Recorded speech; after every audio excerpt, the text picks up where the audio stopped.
Hello, and welcome to Power Play, the fifth episode of the fifth season. I am Rick Budd, your game master, and we are back. We've got the full crew here tonight. We have the amazing Sam Delev, our Kadrax Eversinger, Omar Najam, our Vion Vigor, Caitlin Bruder, our Benny Beckett, and welcome back, B Zelda, our Oola Galley. We missed you, B. And I want to throw, as usual, special thanks out to Jake and Lauren and the mods and everybody at QueueTimes. Thank you for creating and maintaining this wonderful platform for all the cool stuff that everyone's able to do here, like that charity game we played last week to benefit Equality Texas, where y'all helped us raise $500, which was just freaking amazing. No special guests, no special tiers. Y'all just came through just because it was a good cause, and we were super grateful. Thank you again.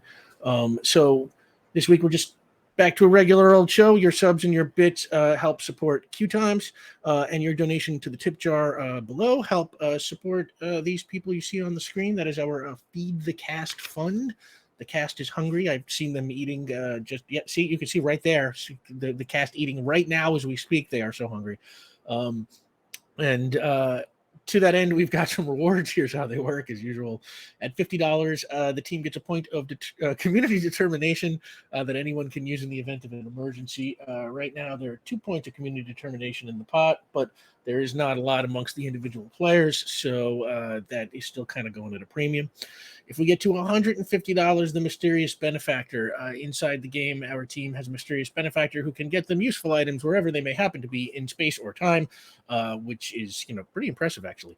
And we know that outside the game, that mysterious benefactor is you, the chat. And tonight, if we get to $150, you can provide the team with a single-use memory pruner, which is identical to, but legally distinct from, the Men in Black's neuralizer.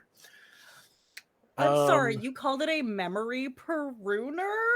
Yeah, you like plants, like pruning plants. Yeah, it's just really silly. Oh, carry on. I'm here for it, totally. No criticisms. Memory eraser felt too boring, but so I went looking for something that captured the spirit of it a little bit more. So yeah, the memory pruner. It's single use, but yeah, basically lets you flashy thingy people like they do in Men in Black. Please don't sue us.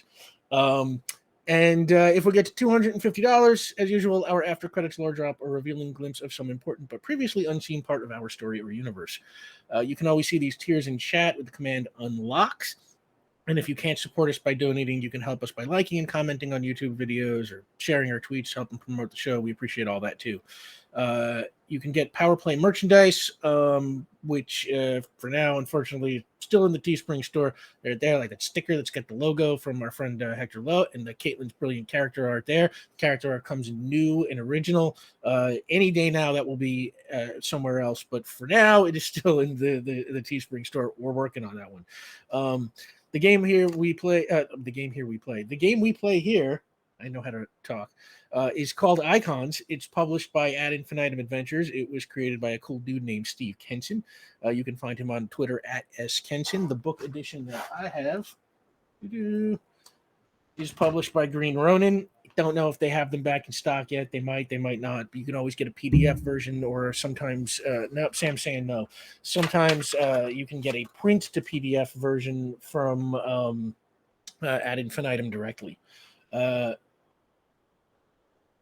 Is that goal counter accurate? I'm in the process of double checking that, but it looks correct. Oh my god! I'm really afraid to pin a window to center. Why is it what is 275.69? Am I reading that right? It is 100% correct. That is too much them to be wrong. Yes. Oh my god! Thank you so much, everybody. Wow! Holy! What? I can't even think of an exclamation that can sufficiently capture my surprise here. Caitlin's face is doing a pretty good job at it. B should come back every week. Right? Oh my god! Wait, now it's up to 305.69. Oh my goodness! Oh my god! Thank you so much, everybody. Wow. Heck. I mean, I knew we all really liked B, but I take 0 credit for this. 0. Too bad we're all foisting it on you. No, don't be humble. It's all about you. Oh my God! How do you feel about that one, B? Your work all that was, I'm sorry to say. I study at the School of Delev. It's a good school. Yeah, thank you so much, everybody. Wow. Okay, we're gonna pull out all the stops and try and make that speed of fulfillment just worth what you're gonna get for it. Thank you so much, everybody. Not that we don't always, but especially now. Okay, I'm gonna shut up. You follow the show Power Play RPG on Twitter and Instagram. Power Play is now available as a podcast for the podcast inclined. Find it wherever fine pods are casted. Go to the Power Play Discord. You can see Omar is doing all kinds of incredible stuff right now. The Port Ruby Poetry Review this week has a poem by Drac. Drac wrote a poem and it's freaking great. Go read Drac's poem and go read all the poems that Omar has contributed so far before that. And Omar's doing supervillain origin stories. There is none this week. I told him to hold it for next week when I guess I might as well say we're going to be off next week. Power Play is taking a week off, and Omar is going to release that villain origin story. So we got a little something for you to a little content there. So check that out. Check out everything that's going on in the Discord. Thank you, Omar, and thank you, Drac, for the amazing poem this week. And that's the announcements time for Power Play.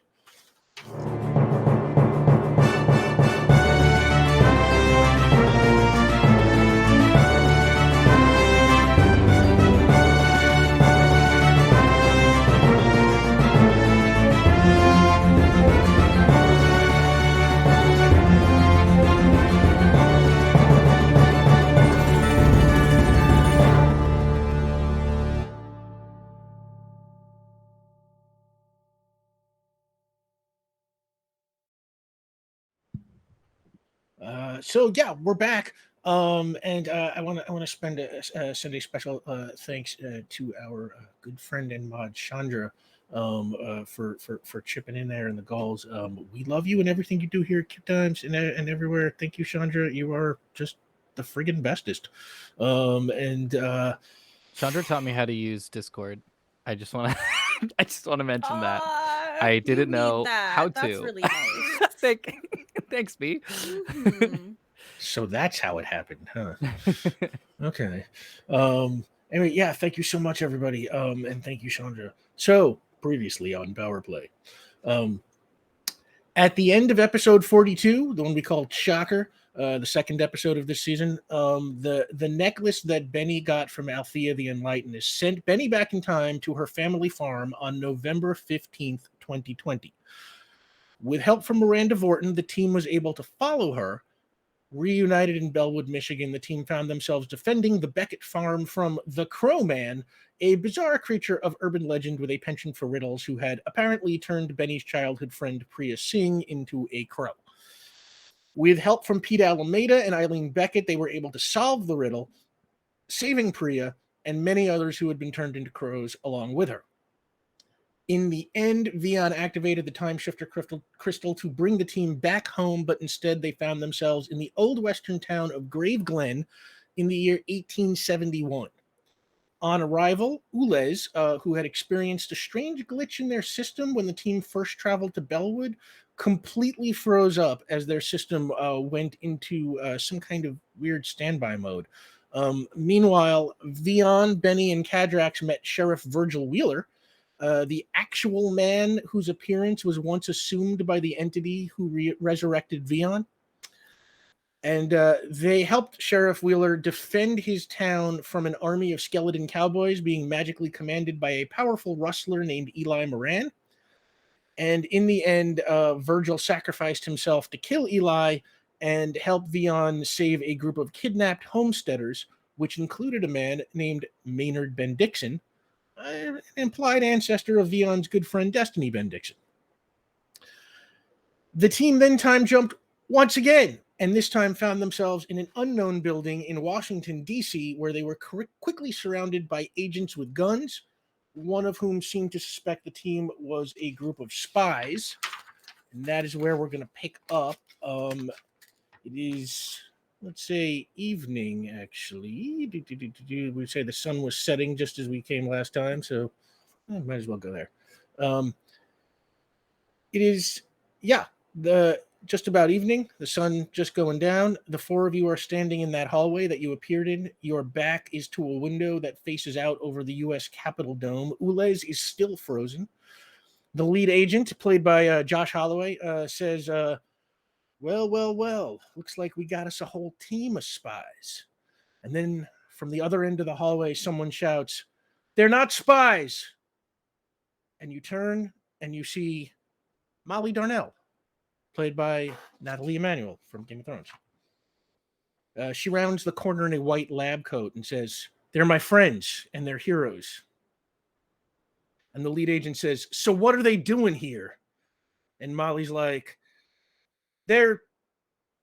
And she pauses and turns to you. "What are you doing here?"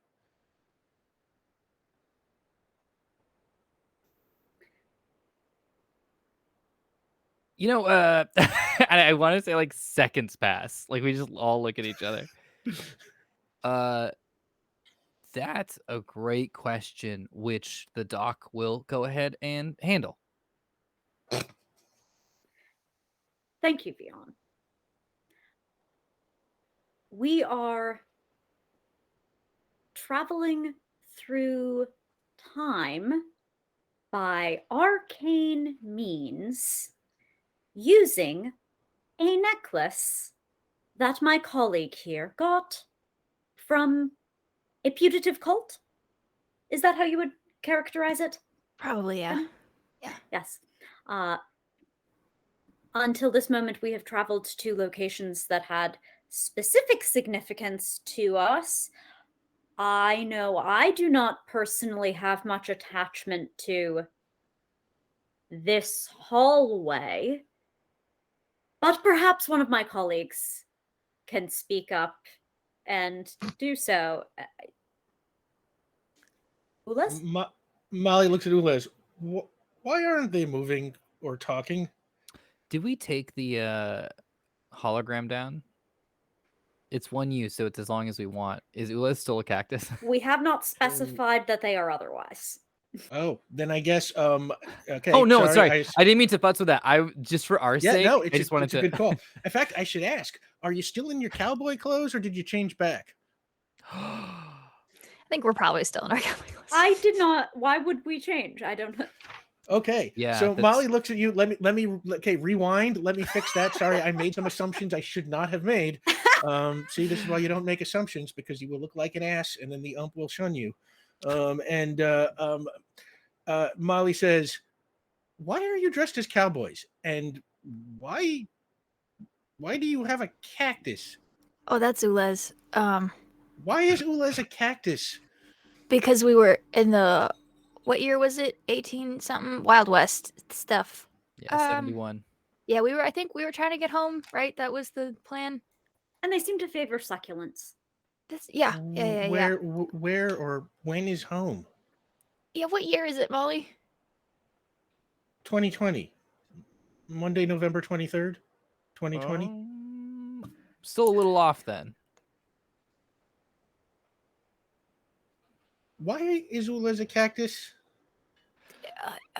Disguise. Yeah, we had to disguise Ules because they kind of shut down operating systems for a little bit, as far as we can tell. And Molly goes over, looks at the cactus, and kind of like taps on it. And is like, I might be able to help. Let's get them to my lab. Okay. And those agents help you bring Ules down to the lab. You go through like a maze of hallways and take several elevators and find yourself about 20 stories underground. On the way, Molly explains to you that you are in a very covert NSA research facility. You get to the lab. It is very big. It is filled with fancy high-tech equipment, computer systems all over the place.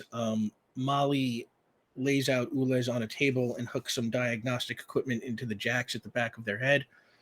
And Molly says, "I've worked with Ules' systems a little before, so maybe I can figure out how to get them online.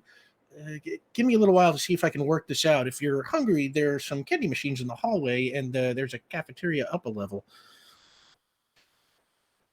Cafeteria sounds great. Let us know if you need anything, I guess. All right, y'all go to grab a bite to eat. Ules, you have not been unconscious. You couldn't move and you couldn't talk, Oh my god. but you were awake and aware throughout the team's time in Grave Glen.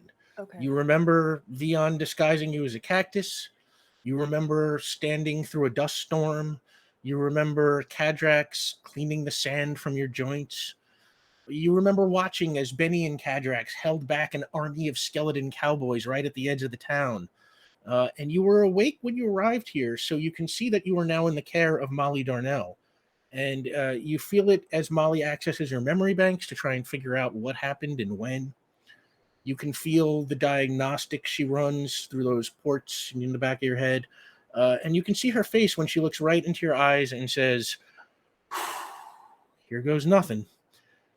She executes a command on a computer and hits a button, and suddenly you can move and speak again.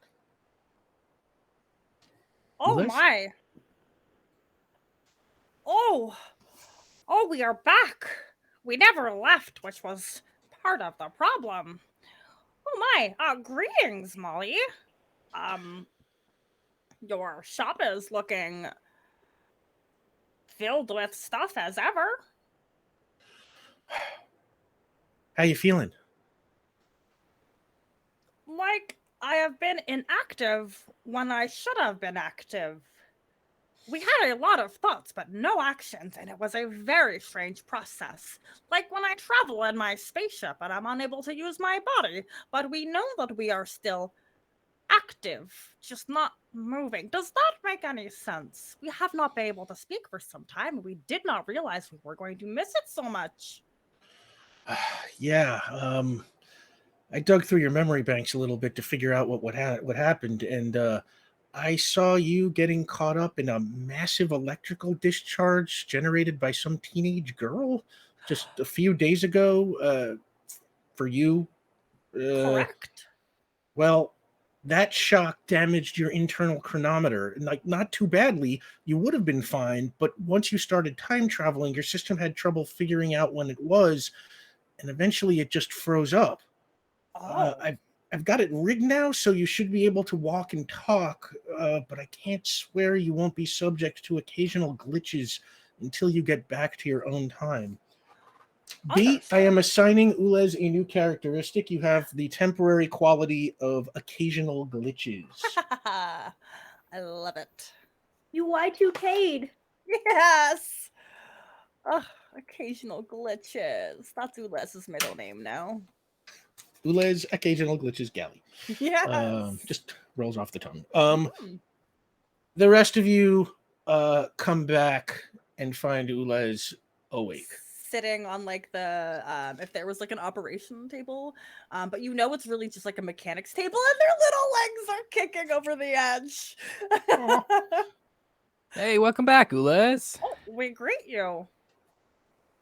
We admired your adventure, and the cactus was brilliant. Vion, did we ever tell you how badly we wanted to be a cactus after watching you play one of the Final Fantasy games? No, I kind of figured. Huh. Yeah, your reaction was very vehement. Would be my description. Yeah, so it makes sense. How are you feeling? 100%. Oh, no. 99.8%. Where's that point two going? We are uncertain, but it is not working. Okay, There all are right. problems internally. There were issues with my chronometer, and if we continue this time travel, well, perhaps it might reoccur. Okay, well, let's try to get back then, I suppose. Yes. What? Have we made any advances? No, Why are but we still traveling? we showed the doc the NSA cafeteria, which was pretty underwhelming. Yeah, It's not and Molly's useful just like, intelligence. you didn't miss much. It's the food's not great. And Molly's like, by the way, when I was going through your memory banks, I I was very surprised to see myself teleporting into Bray Square 3 days from now to save you from a fight with a giant. Oh, yes, do not forget that. It is very important. Yeah, guess I'll have to put that in my calendar. I also see I gave you one of my teleporters Oh, when yes, I'm getting look. you back online. We do not possess a belly button, but this belt has been placed exactly where the human belly button would be. So we like to believe it is similar. And like they pointed the belt that does not look like a belly button at all. And Molly's like, yeah, that's very belly button-esque. Mm-hmm. Very, yeah. So how exactly did the four of you come to be time traveling? Right. Benny. Yeah, Benny. I'm still not 100% sure why, but a while ago, a lady at the Enlightenment gave me a necklace, and then I gave it to someone else, and then it came back to me, and now we can time travel. So that's my comprehensive review. And Not based sure on, why. well, I mean, I don't know much about those Enlightenists, but I know that nobody really knows what they do, so not surprising, I guess. So based on Ulez's memory banks, you've been to 2 different times and places. Michigan in 2020 and California in the 1870s. Is that right? That's correct. 1871. And at either of those places, was there someone who needed help? Someone you're connected to, like a friend or an ancestor, or someone who's connected to someone you're connected to, like a friend's ancestor or an ancestor's friend? Vion like slowly turns to like Benny as he's answering. Oh, well, I mean, yeah. Yes. Yeah, my childhood friend Priya was a bird, and then my parents' farm under Right. attack. So yeah, for me. Aren't humans all cousins anyway? That's And Molly's like, it depends on what you mean, really. Huh. And yeah, in terms of heading to the west, we went to the location where I had previously been in an accident. I guess for there, it'd be like another 100+ years, and met someone that I kind of knew in a way. Interesting. Also, I mean, if this is applying to your research, I did literally meet the ancestor of one of my close friends, Destiny. So I had a feeling this might be the case. I've heard a lot of theories about possibilities of time travel, and one of the more interesting ones put forth the idea that we're all inextricably connected to the people we know, and through them, the people that they're connected to, like a big web of consciousness that goes all the way back to the beginning of life. And if a person becomes unmoored in time, or persons in this case, they wind up sliding along the strands in that web, jumping from connection to connection. But where they stop isn't necessarily random. Some scientists believe a consciousness in dire need will exert more pull over the traveler, like your friend Priya or whoever it was you helped at the second stop. And now,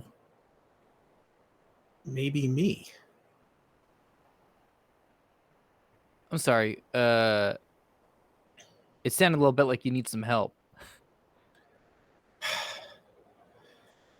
I'm here in D.C. because a few days after you took down End, Lila Pendry asked my father to help dismantle various pieces of technology that were seized from the glass tower.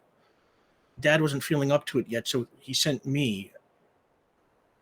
The only problem is, last night someone came into this facility and stole it all. Truckloads of End technology that we believe can simulate or amplify or even nullify superpowers were taken right out the door, and they used my security clearance to do it. Oh. So I'm under investigation. Agent Jim Dyer, the fellow you met when you got here, he says he believes I didn't do it, but this place is run by some weird old man named Bob. Even Lila answers to him. I'm not sure what he thinks. Just Bob. Yeah, just Bob. Huh, a rare human name. I'd hate to ask another favor so soon after you saved my dad, or I guess soon for me at least. We would do anything. Molly, you are a ally. You are a friend. Well, then maybe you can help figure out who stole that tech and maybe get it back? Yes, yes. You do not know this yet, but I own a detective agency. Well, I work there. We're unsure if we really own it, but with my assistance and the work of my very good allies and friends, we will solve this for you. That kind of technology in the hands of, well, under the circumstances, we would presume the cluster is a terrible idea. We cannot let this happen. And she, thank you, Les. And she puts her hand on your shoulders. You've turned out to be a great friend. We thank you. We have enjoyed our friendship and our fashion. I think Agent Dyer might have some suspects, but he won't talk to me about it. If you're gonna figure out what he knows, you'll have to talk to him or figure out a way into his office. Ah, Yeah, we could easily do both, I suppose. experts. Two quick questions, if you don't mind. Yeah. One, how much does everybody here know about us? Not a lot. At Good. this point, I have vouched for you, and well, I am sure we are being monitored now. Can we get Lila to vouch for us? I don't think Lila is here right now. Okay, that's Can fine. try and get in touch with her. Might be an easy way in. That's true. Yeah, why don't we get that plan going? We can start a conversation as well and see what heads off. That's a great idea. That would make life a lot easier. Second And- question. Oh, sorry. No, yeah. you go. No. I interrupted you. You go ahead. I'm sorry. No, she was going to start dialing the phone, but yeah. Second question. Second question, real quick. Who here do you not like? Like, who here is it okay like that we mess with a little bit? Who's like giving you a hard time? You know what I mean? Like, we know you're innocent, so who can we kind of Well, harass a little bit? Bob isn't the warmest guy in the world. He is the boss, though, or at Sure. least the boss of this place. I'm Yeah. kind of just a contractor. I don't know Okay. that many people so far. I've only been here for a couple of days, and mostly I was getting settled in my lab. And then, well, then the theft happened, and I've sort of just been in a holding pattern. Okay, great. No one's like messed with you or anything, or it's been weird No. to you, mean to you? No, my main contact has been Agent Dyer, and he's been fairly kind as far as the people at these kind of NSA facilities go. Okay. All right. Good to know. Great. We're strictly like anti-bully team, so we would have dealt with that. All right. Game plan. Call up Lila Pendry, get that kind of going. Then we can go have a conversation with Dyer and see where that goes. And she hits speakerphone on and dials a number, and you just hear ring, ring, ring, ring, and then you have reached with, a digital voice telling you the number that was dialed, and it goes through to voicemail. Boop. And Molly looks at you. Oola, this is all you. Wait, who are we calling? It's Lila. Oh, greetings! This is Oola's galley. We are requiring your verbal consent to approve us as individuals and vouch for our existence and our kindness. For we have worked with you and we would appreciate this allyship and your cooperation. Thank you for listening to my voice, and we hope to hear good things from you. Goodbye. And Molly hangs up. Okay, I Masterful. think, yeah, that will get the job done. Okay. Then perhaps it is time to interview. Very well. We shall approach this Agent Dyer. Yes. His office is 10 floors up. Okay. We'll take the elevator. Yep. And she leads you to the elevator and opens his the elevator opens and Molly says, it, it might be good for me to wait back here. I don't know that I should be forcefully trying to insert myself in an investigation of myself. Might not look right. Yeah, that sounds like a conflict of interest. In fact, it would not be right, yes. But if you need anything, and my normal cell phone number should work. Okay, great. Thank you. Good luck. And thank you. And the doors, boom. And you are on the way up. You get 10 floors up, and boo, doors open. And you step out into a hall. It is, it just looks like the hallway from an office building. There's nothing really super interesting about it. There are cameras on both ends of the hallway, whole bunch of doors, and as you walk slowly down past the doors, some of them have names on them, some of them don't, and you reach one at the end of the hallway. It says Agent J. Dyer. I'll go ahead and knock on the door. Yeah. Agent Dyer?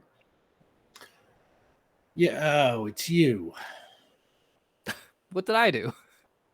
Oh, we greet you. You broke into my secure facility for one. I'm still trying to figure out how you pulled that off.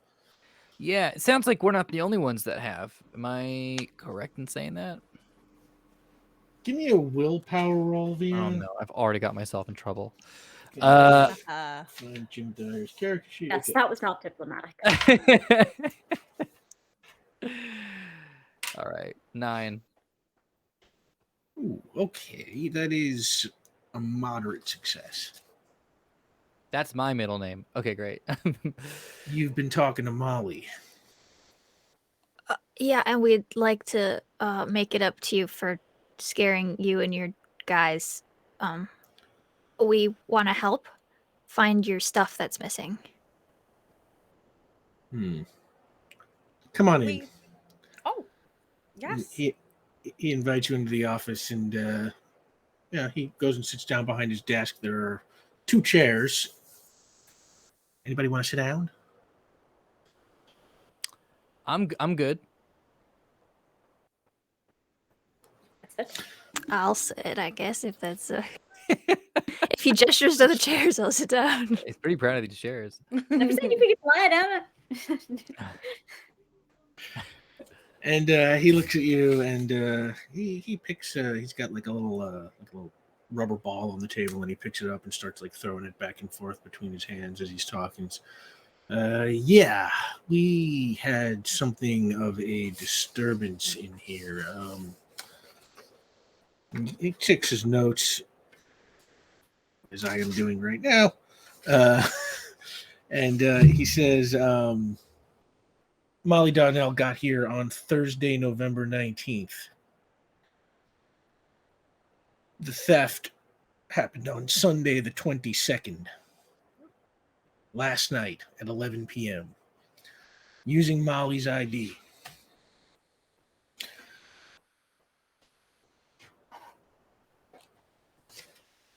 What exactly is it that you think you can do to help here? Oh, we solve mysteries all the time. Yes. It's kind of what we do. Yes. Solve mysteries. Mm-hmm. Oola, make a willpower roll. Yes, I have okay willpower now. Well, I mean, Better than you had, yeah, certainly. yeah, it's not the worst. Where's my solo dice that I keep all the time? I don't know. Oh, I've got it over here, actually. Sorry. 7. And Agent Dyer says, The stolen tech was in a secure warehouse facility, row GG12. There are cameras monitoring that whole warehouse, but the ones in GG12 went down right at the time of the theft. About 45 minutes later, the loading dock opened and closed, but no one and nothing was recorded going in or out. Recorded visually? Yeah, on the cameras at the loading dock. Okay, great. Now, I have a theory here. I believe that yes. this theft was perpetrated by an enemy outfit known as Toxic, the terrorist organization for xenophobia, inequality, and corruption. Wow, that's their branding. Okay. They're the only ones who are gutsy enough to attempt something like this, and the only organization with the ability to move that much stolen tech on the black market. That being said, Yeah. I haven't found any leads on any toxic agents in Washington.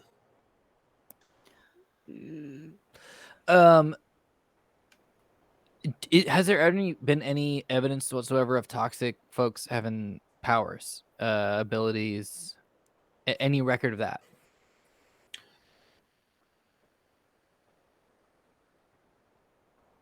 We've heard stories. They are unconfirmed. We know Toxic deals in, well, the cutting edge of technology. So anything that is technologically possible is probably within their means. Okay.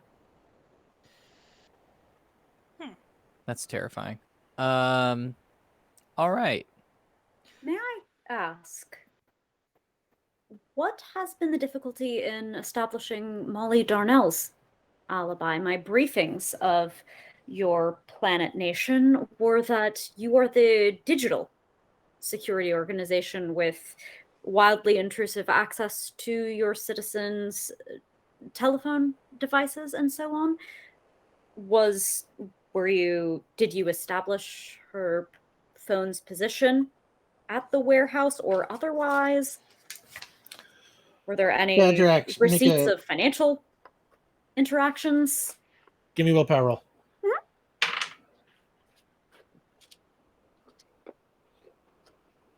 I like the notion that, like, Cadrax would even think of this as a social action. What's that modifier? Okay, 8. Yeah, I did my job, thank you. Molly was in her lab at the time of the theft. I have no doubt about that. What I can't prove is that she didn't give her security clearance to whoever did actually carry out the physical theft. Now, I gotta tell you, I don't think Molly had anything to do with it, but until I can prove that she didn't have anything to do with it, I am required to consider her a suspect, especially under the circumstances. Of course. Might I ask, what is the security clearance that is necessary? That's a good question. There is a security card that grants her access to various areas of the building. It can open up the warehouse, can open up the loading dock. Now, she has that card, but, well, copying it is not out of the question for an organization like Toxic or, well, anybody with access to the technology. Well, we Okay. suggest no longer using cards in the future, for they are incredibly vulnerable. Yeah, I will tell that to my budget committee. Great. Well, that would be a very sage decision, in my opinion, to maybe switch over to something a little more secure than that. Because it leads me to believe, why do you assume that it was Molly and not anybody any individual involved in the making of these cards? Those who might possess the technology to duplicate it within your own ranks. Do you not believe that it would be somebody else within your own personnel rather than somebody who's only visited here for 3 days? Ooh. Well, we look at it a little bit the other way around. While we are looking at everybody who might have access to the security systems, everybody who works here on a permanent basis has been heavily vetted and background checked repeatedly. Molly Darnell, we've only known for about a week. So it is possible that our background check overlooked something. She is something of a stranger to us. When did you engage the contract to take her on? In other words, if someone were going to seek out an opportunity to clone her RFID chip, when is the earliest possible window that they would have known to seek the opportunity to do so that we might better narrow the time frame and her positions? Well, let's see. Glass Tower came down on November 15th, and we reached out to Dr. Terrence Darnell on November 17th. It was that evening, November 17th, that he told us he would be sending his daughter instead, and our background checks on her begun. Good. So if we can follow her movements from the 17th onward, then we could find potential suspects from Toxic. Good point. Yeah, we When- can read. Yeah. Oh, sorry, Benny. I'll say, when did she receive her own card? And that would have been when she arrived here on the 18th. Okay. Was it made that day? The card probably would have gone into production that morning. They don't take long to make. Okay. Great. Okay. In that case, what we can do is we can either go in steps or split up. Some folks going through Molly's footsteps backwards, and the other folks checking out the scene of the crime. Mhm. Do we want to split up, or we want to do it all together? What are we feeling? I mean, if we are separated, it's not hard for us to reunite. That is very true. We have done that many times. Yeah. We would like to investigate the scene of the crime. Well, I'll go with you because I think I've got some certain skill sets that might assist with that.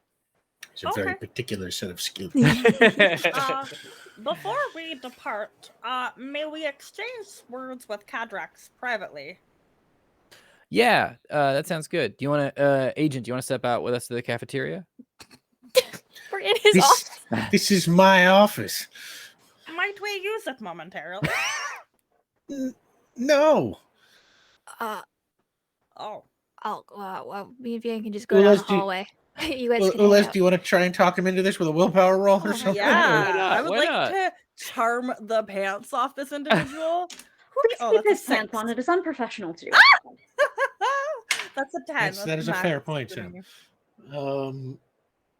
Gentlev, keeping it profesh always. All right, now, Ules, there are 2 points of community determination, and you personally have 1 point of community determination by my count. 1 point of determination by my count. So, what's your willpower roll? 10.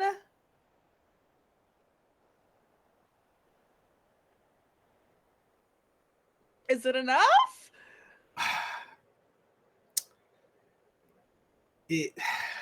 Well, Liz is so darn charming. You look at them and you're like, yeah, I'll leave the room. You know, you asked me so nicely, so honest, so naive. You just It is a marginal success, which means that leaves it essentially to my discretion. It works, or essentially a marginal success. The effort barely succeeds or might fail.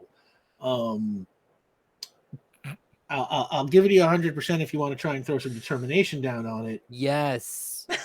Let's do it. 100. This is the best use of determination we've ever applied. we have 2 community determinations, so maybe I'll just use 1. Yeah. Yeah. You're using the community All right, determination? everyone, Okay. mark this moment. Later, we are not going to have it. We are going to regret it. And I just want to know at what timestamp we flash back to our regret. Now, please spend it. The Honest but 5:40 p.m. naive. Eastern. Yeah, and he's just and he kind of stands up and don't touch anything. Oh no, it is awfully drab. There is nothing to touch. I'm going to be standing right outside this door. Okay. way too nice at my job. You hear him like grumbling as he walks out in the hallway, and dirty frass, and like closes the door behind you, behind Float him. a little out of respect, just in case, so as not to make direct contact with any surfaces. Or request.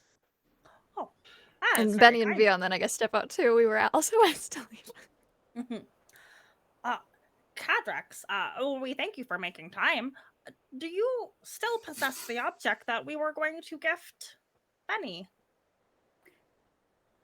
Yes, in fact, I do. Oh, good.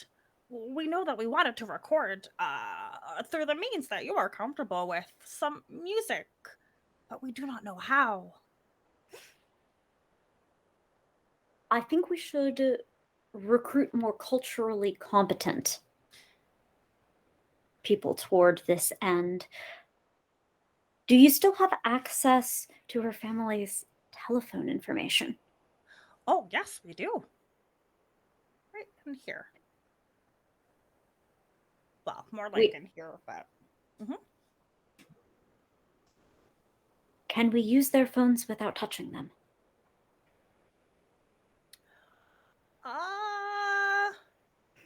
It is harder. A lot of my power relies on touch, but it is simply an ask. Vion always lets me take his phone, even if I do not ask. But the agent specifically said.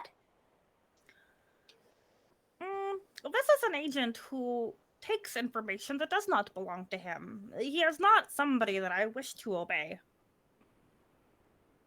Does information have ownership? Sometimes. Often, yes.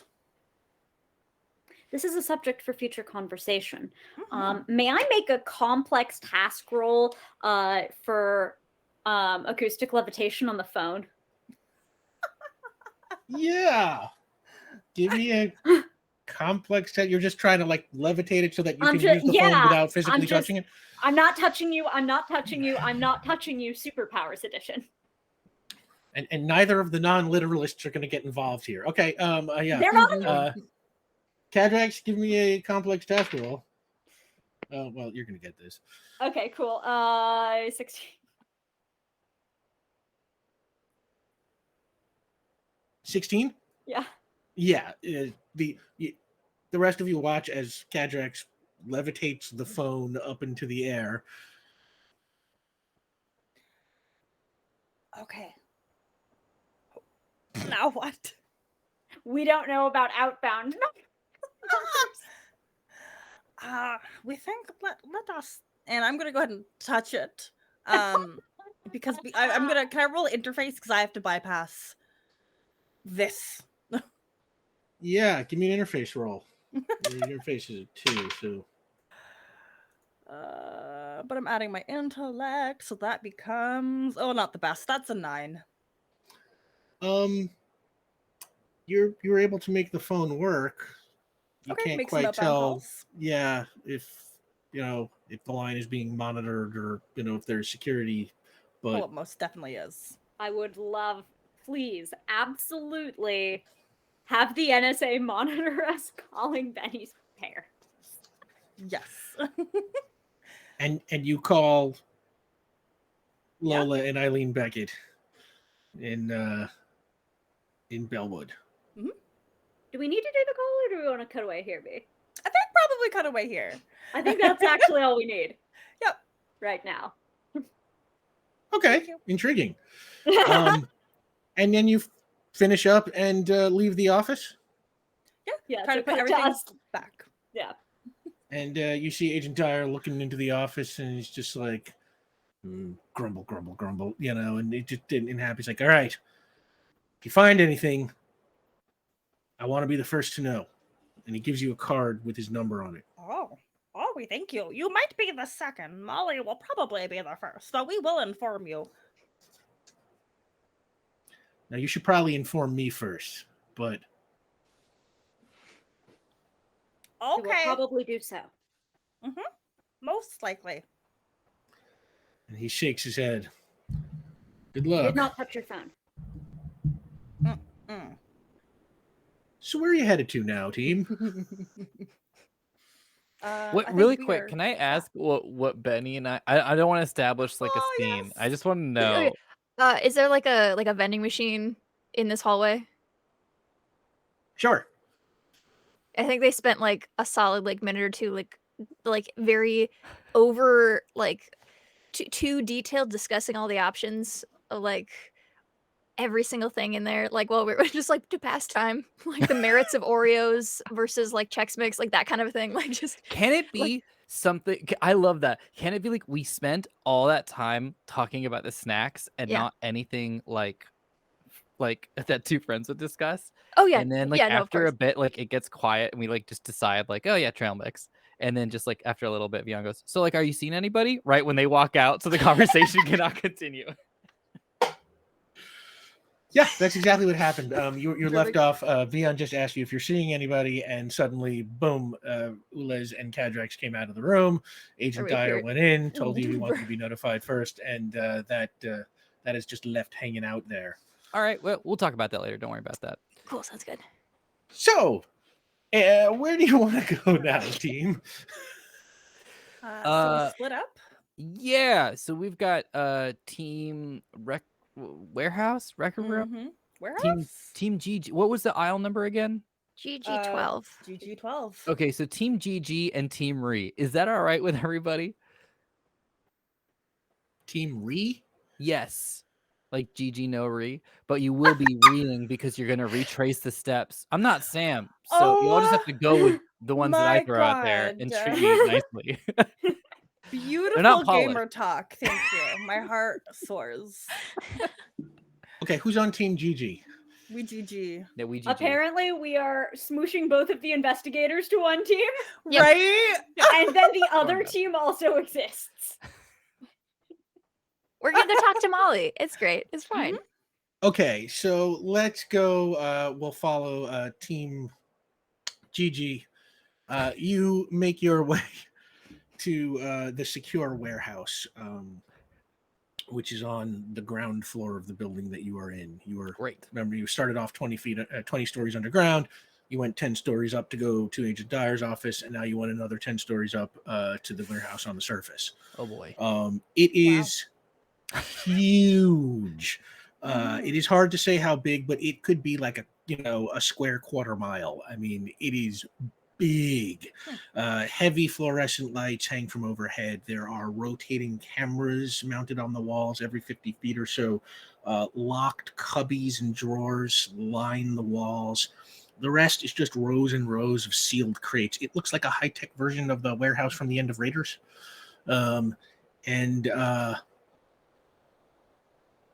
What do you want to do?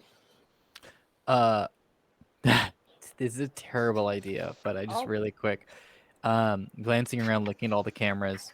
We might get in trouble for this, Ules, but do you want to see what's in one of these crates? Oh, yes. We could turn the camera off. That might put some suspicion on us if we do that, because then they might think we were Ah. the ones that turned off the cameras. Hmm. We can wave at the cameras and then duck our heads in, Okay.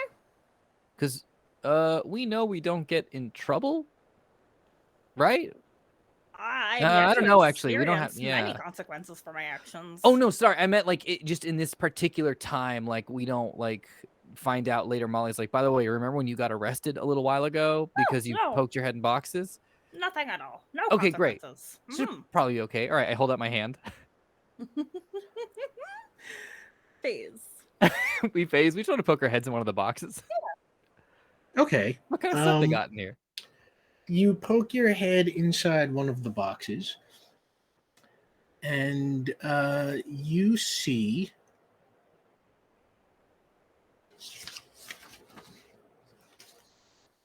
what do you see? You see I'm so okay. sorry.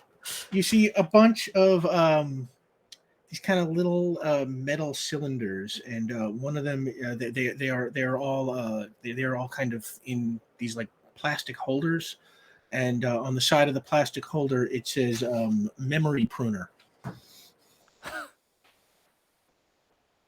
It Like would be for plants? you know, we don't really talk too much about plant memory a whole lot, so I don't know why the NSA would have that. I mean, it exists, but I think this might be an actual thing to prune real memories. That sounds unethical. And you, Vion, your phone buzzes. You get a Mhm. text message. It's from your mysterious benefactor. It says, Hello? "Take one." I turn back to the camera and just give like the most emphatic please and thank you. So we swipe Hey. one of them. You now have a memory pruner, which is identical to but legally Yes. distinct from the neuralizer from Men in Black. Oola, Oola, do you want to Ours is hold on like to this? rose gold. Yeah. Yeah. And the thing is, I think that out of all of us, maybe you're the most adept or the most prepared to handle a technology like this. Oh, we are still questioning the morality of it, but we are very excited to utilize it. Exactly. Well, I think there Mhm. you go. That's exactly why you should be the one to hold on to this. All right, you start heading towards the rural, aisle. Yeah. Yeah. GG12, and meanwhile, Cadrax and Benny, you have headed back down 10 stories to Molly's lab, and find Molly in her lab, just reviewing data on a computer. You find anything? You're our first stop. So we got kind of sort of permission, I guess, to help. We But have we're not been gonna, prohibited. yeah. We're gonna help out, but we want to know if you can tell us everywhere and everything you've done since November 17th. Everywhere. It's only like what, 5 days, 6 days? Yeah, 5 days. This Until week? the 22nd. You do not have to go past the time of the. Oh yeah, that yeah. So You may limit it primarily to the times that you were within 20 meters of another human being, Ooh, or could possibly be. okay. Well, on the 18th, I came down here. I left from De Vere International Airport in Baronsdale, and I, went to the airport and sat on a plane, and it landed here in Washington. And then I checked into my room at the Conover, Washington, and I waited there until Agent Dyer came to bring me here. That night, I was issued my security credentials, and I was shown my lab, and I was told that the shipment of end technology would be arriving in the morning of the 19th. So I went back to my hotel at the Conover, Washington, and slept for the night, and then came back here the next day. I started with a small batch of what they gave me. It mostly consisted of various pieces of nullification technology, cuffs, panels from nullification cells, things like that. And I was working on that pretty much for 48 hours straight. Then I took a nap here in the lab and went back to work on it. I don't think I left the lab, or at least the NSA facility again. I went up. I did go up to the cafeteria a couple of times to eat, but I don't think I left the facility again since I arrived here on the 19th.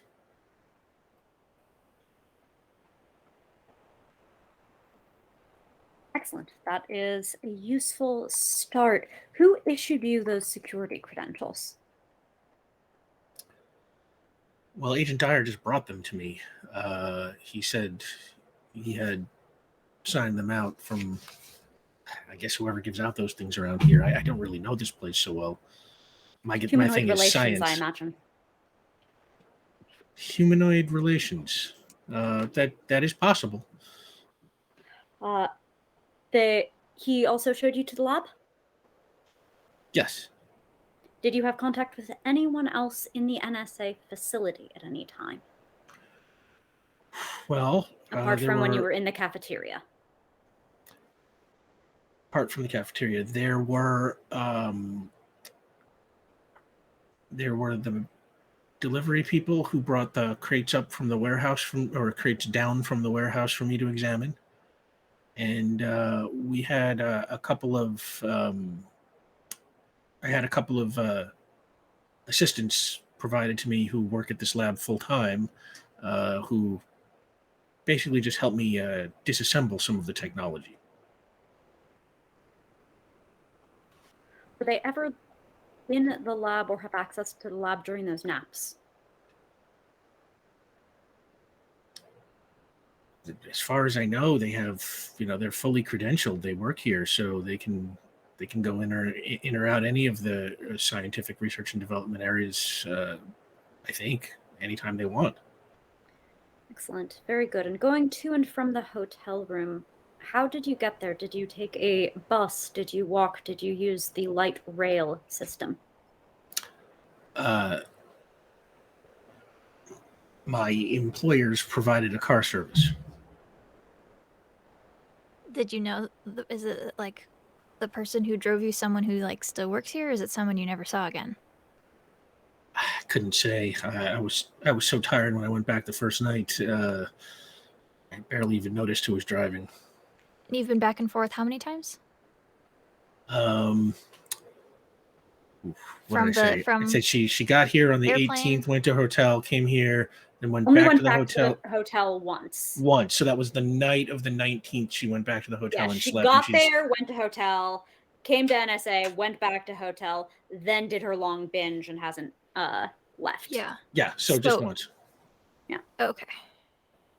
So there have been two trips in which she had her security card? One outside of the facility where she had her security card. So it's only the night of the 18th, where she would have been outside of the facility with her card. Other than that, once she had the card, she was in the facility. Okay.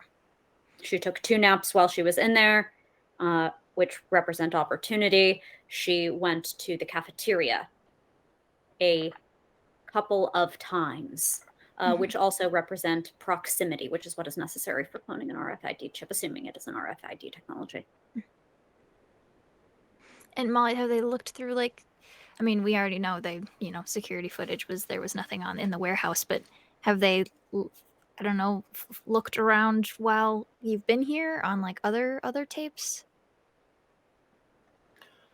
I haven't been privy to the investigation. That's fair. Yeah, I guess they're investigating me. They don't really keep me in the loop. That's fair. In fact, I'm surprised that they're letting me continue to work at all. But like I said, Agent Dyer doesn't think I did it, so he's kind of been protecting me.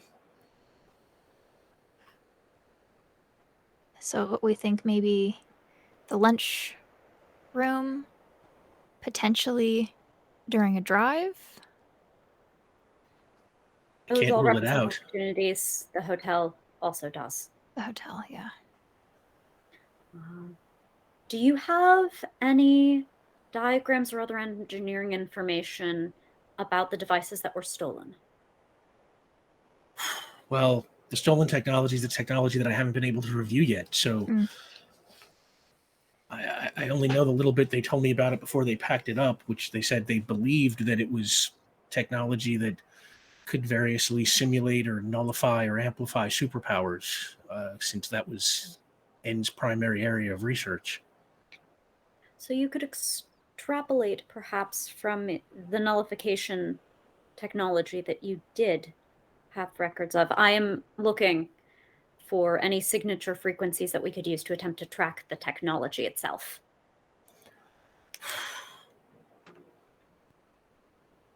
I can give it a shot. And she sits down at the computer and starts typing. Meanwhile, back in the warehouse, I would like to quickly point out that you all did so much work, and our beat was just poking our heads into an NSA Hey, box. we got a rose gold blinky things, so we're doing okay. You got contacted by our mysterious benefactor. You arrive in row GG12. Mm-hmm. The shelves of this whole row from end to end are empty. Are you kidding The whole me? area has apparently been cleaned out. Mhm. What do you want to do? All right, Oolas. First and foremost, I suppose, as the resident expert detective here, what do you make of the scene? It is very empty. Hmm. Too empty. They're watching us just standing there going, Hands on hips, nodding knowingly. So is this place like completely cleaned? Like there's not even like scraps left? I don't know. Do you want to investigate stuff? Oh yes, please. Oh, yeah.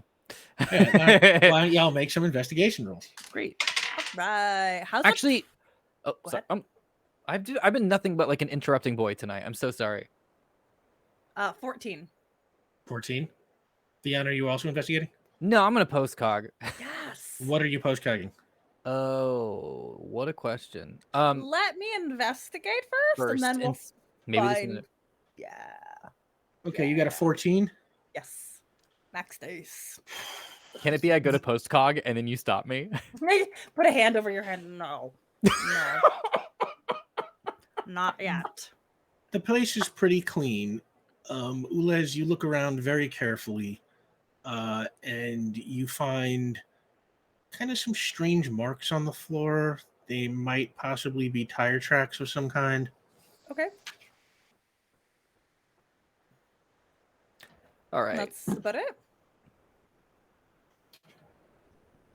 Yeah, that is about what you find. The rest of it is like I said, the shelves are totally empty. Yeah. Vion just is there holding your hand. Okay. And like they're gonna like guide your hand towards like the car tracks on this. Holy smokes! Universe's best detective right here. Look at that. Thank you. NSA didn't even find this. Here we go. Right? You're Post-cog roll, post-cogging the tire track. the tire tracks. This is 4 plus 5. Why did I hesitate on I see the number. Why was that the part that I got stuck on? 9 total. 9. Okay. Oh, you are post-cogging for the night of the robbery, I assume. Where did I write it down? Yeah. Yeah. The 22nd. So Real recent. that Shouldn't be too is hard. the previous night. So this is the 23rd. You're going Yesterday, one right? night back. So yeah, so this is Yep. plenty. Yeah, you zip into your little dream state. Ulez, I assume you were broadcasting to Ulez, so sees this also. And you see the row that you are standing in, the shelves filled with these high-tech kind of metal crates. And at first, everything is very quiet and normal. But then the 2 cameras that sort of monitor the area from either end of the row begin to shake. And suddenly they seem to rip themselves right off the wall. And immediately afterwards, a whole team of people, maybe 15 or 20 of them, just materialize out of thin air with these hand trucks and cargo pallets, and they begin taking all the boxes of tech down off of the shelves. And then it ends. Huh. That was much more impressive than I anticipated. Yeah, that was pretty cool. Except for the fact that these people are racists. Got to keep that in mind. Yeah. Terribly xenophobic. Yeah. Horrible human beings. That we will deal with by the end. It was that, or they were into xylophones. I had to get that X. So. Thank God it wasn't the latter. Okay, great. Could you remind us again, really quick, Rick, what they looked like? They are wearing Like general attire, yeah. Yeah, kind of sleek white bodysuits that cover everything like head to toe except their eyes, which are covered by kind of, black goggles, like big ones that kind of look like high tech, like welder's goggles, those big giant. Oh, I'm so glad I asked. Okay. So like a morph suit, but in white. Yeah, I should have described that. I'm sorry. Ugh. They're okay. I take back anything. You don't think it's cool anymore? No. Our laughter echoes off the walls of the warehouse as we were making fun of them. Oh, geez. The ambiance. Rian, I am Yeah. trying to recall when it comes to magic, for I have researched many a thing to create new gadgets, but Yeah. is there a method that we can determine what kind of power was utilized in the space to allow those, I think I calculated 15 to 20 people enter? Are you asking me to do a energy detection spell? Yes, please. Oh my god. Oh my god. I will totally do this. Is it, let's see, energy power Trying to presence find at a it, yeah. visual range with awareness? I can totally check to see if it's magic. I just don't know if it's time-based. If that's like, if it would only detect magic happening right now. Yeah. You're welcome to try and detect magic if you want. Yeah, I mean, let's do it. Why Stunt? not? Okay, so That would be magic. good time Oh, for a stunt if you. Oh, wait, can I? Oh my gosh. What if I, and if I have to use community determination for this, I will do it. Post-cog and detected. Almost like Ooh. I hate, I mean, I Yeah. don't want to use this because it was like it absorbed from so much other stuff, and I feel like this is the basic example. But like Minority Report, and again, I know there's a bunch of stuff that did it differently and before, and that Minority Report just like absorbed it. I'm so sorry. Credit to all of those films. But like a Minority Report thing where we can just like freeze the flashback for right now and run detect magic on that. Don't think it works that way. Okay, I was super here That's for fair. it. I visualized the whole thing. It's a cool idea, but I don't think you can detect magic. Like, because I think your post-cog essentially, it's like, you're reading the vibes Yeah. of what once were. So it's like it's Yeah. like detecting magic on a photograph of what happened the night before. So Right. you can detect Good magic and point. see if there's still a trace of magic here. I But would pick up the magic of probably just myself doing it. What if he casts post-cog and I detect magic? no, I don't think like the post-cog just doesn't have that kind of it's not a information in it. changeable. Yeah. Okay. Well, let me just run detect magic to see if there's something in general, maybe some residual magic just hanging out. Just why not? All right, Yeah. give me what you using, big magic or little magic? I will use big magic for this, and I have to roll to turn it on first. This is gonna be 8 plus roll intellect. Yeah, 8 plus roll. Here we go. It's gonna be an 11 to turn on. 11 to turn on. Yeah, that'll get it on.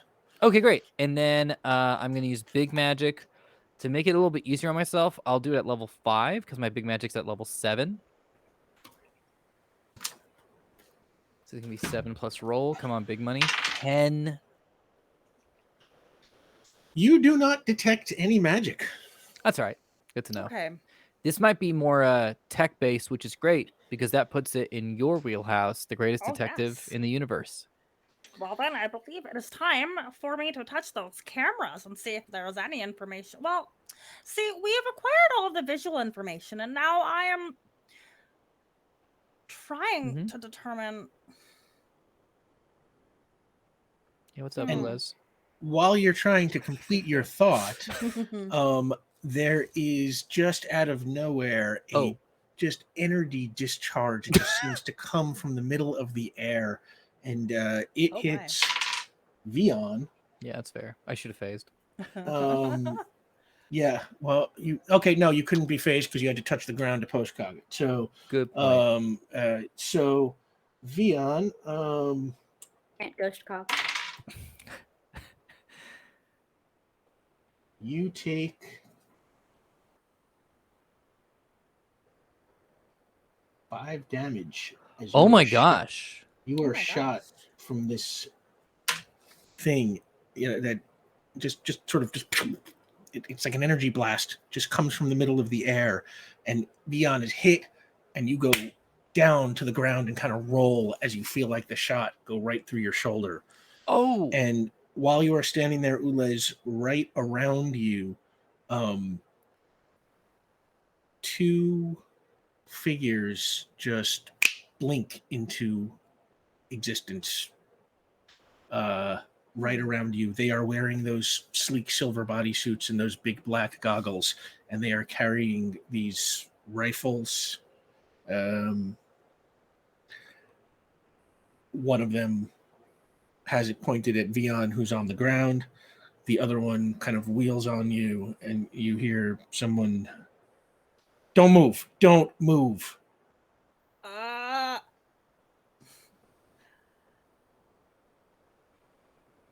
We cannot talk if we cannot move. And what do you want to do? You want to roll initiative and try and fight? No. Or No. No? This All is Oola you're talking about. Vion, do you want to roll initiative and try and fight? Yeah. Yeah, give Yeah, me I an just got initiative roll. blasted. Absolutely. Yeah. All right, great. Let's go. I mean, I can roll initiative to put myself in the order to act. Oh, no, definitely. Yeah, you got to roll. He's rolling. 7. 9. I'm very comfortable with the party split that's happening right now. I love this so much, Press. Help. Also, sorry, before we do combat stuff, the bar says we're at 405. When did that happen? Wait, what? Oh, are we? Holy God. Oh my Thank you so gosh, much, y'all. everybody. That's a Whoa. number. That's a gosh dang it. I believe it's 69 cents too, but Nice. Nice. Yep.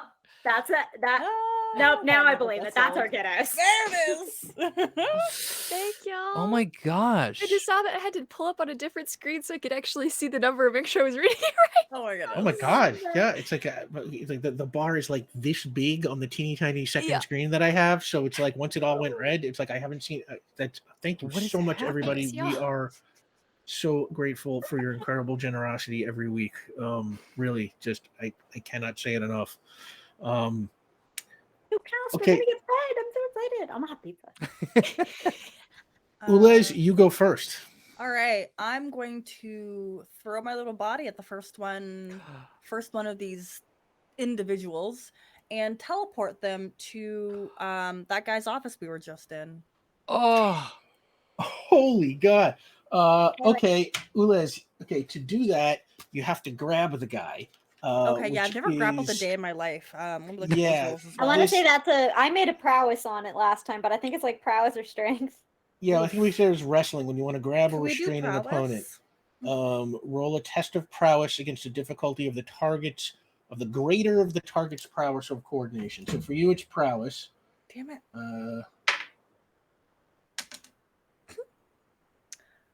6. You grab for the this trooper, but he steps out of your reach. That brings up Okay. Vion. I go falling.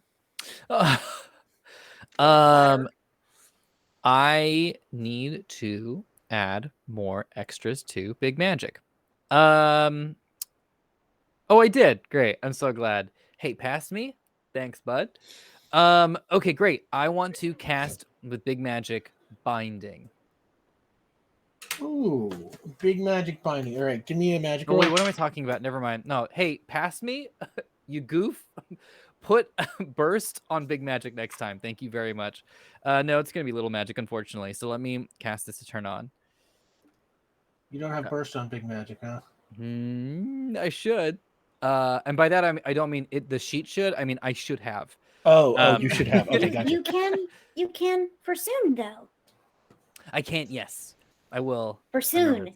For soon. You are all right. So what are you doing? You're I'm turning on Little Magic Binding. Little Magic 12 Binding. All to right. turn on. 12 to turn on. Yeah, you Yeah. got that. Great. This is level 3, and I'm blasting this, doing burst so I can bind both of these folks.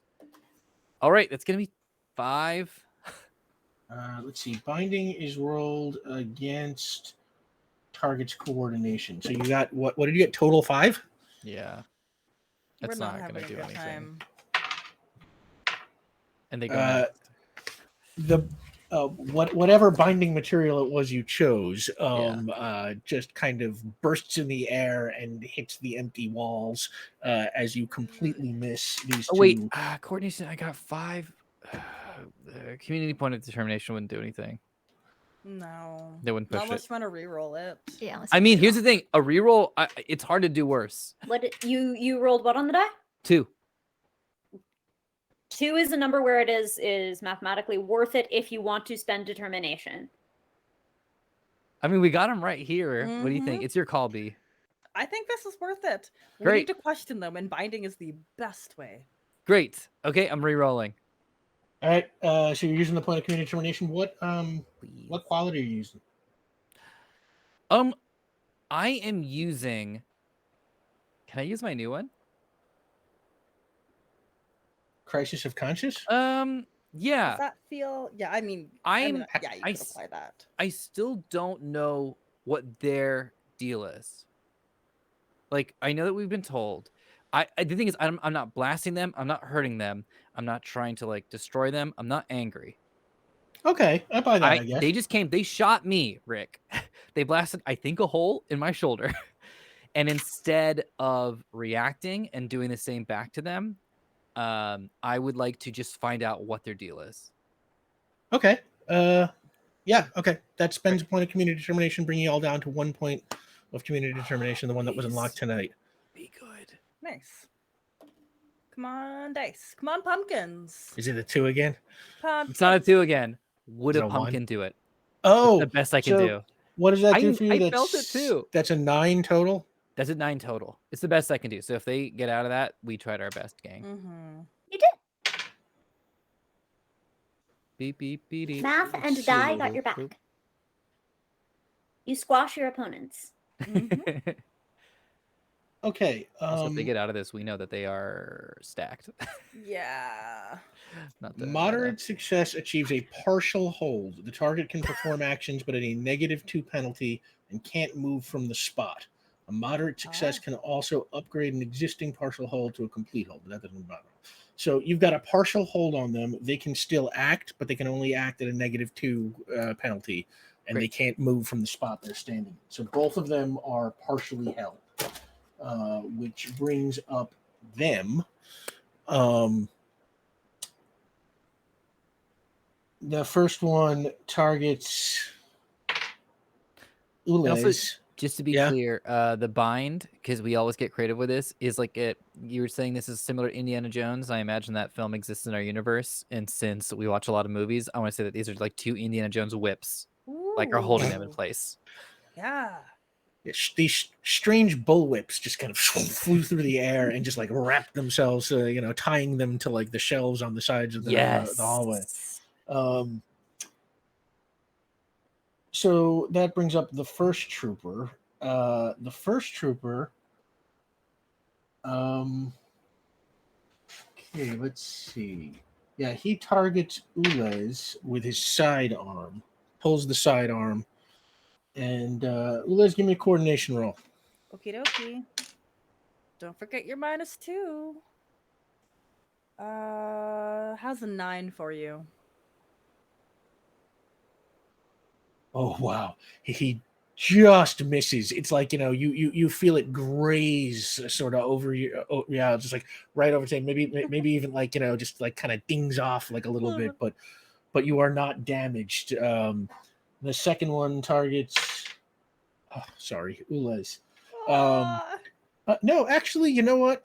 The second one pulls his sidearm and shoots at the binding material. That makes sense. And he shoots it and it breaks him free. Great. I go before you. That brings up Ules. Okay, with our communicator, Ules is just gonna kind of give it a little boop. Just for a general update, Vian and I have encountered the enemy. They are wearing an entirely white jumpsuit with black goggles, and they have attacked us. Potentially we have it under control, but if not, we will come and teleport and bring you back. Boop. And I don't have an earpiece, so I don't hear. Oh, Yeah. good. Oh, that's right. Cadrax, you hear that. Benny does not. Constant issue in this game. So just for a moment, Cadrax, what do you do when you hear that? Can you repeat exactly what you said? If you can only approximate, that's fine. It'll be an approximation. I need to set my mental table. Yes. Well, we have encountered the enemies. They are wearing white jumpsuits with black goggles, and they have attacked us. We believe we have the situation under control, but if not, we will come to teleport and bring you to the battle. I think Benny's there like, so are we going to the hotel or do we want to talk to the other agent? And like looks up at you like totally focused on something. We should go to the hotel that... Wow. No. Okay, at least we should stay exactly where we are for Cool. a moment until we get the all clear from Oola's. It could be that we will be yoinked. Love a good yoink. Go back to the So, place. Oola, the communication is free. What do you now want to do with your turn? Do you want to yoink them, or you want to attack, or what? I mean, Vion heard me say that, so like, I'm in a very precarious situation. I almost just got like double tapped by the sidearm. Vion, should we bring our allies, or should I? And they're like ready to like throw up their little arms to blast or dazzle. Dazzle can't hurt, I suppose. Okay, and we're gonna dazzle the one in front of me that is still bound, I believe. Yeah, Ula's your dazzle has a burnout limit Oh, on let me it, grab my right? other dice. Yes. So you got to roll an uh-oh here. I might go dark.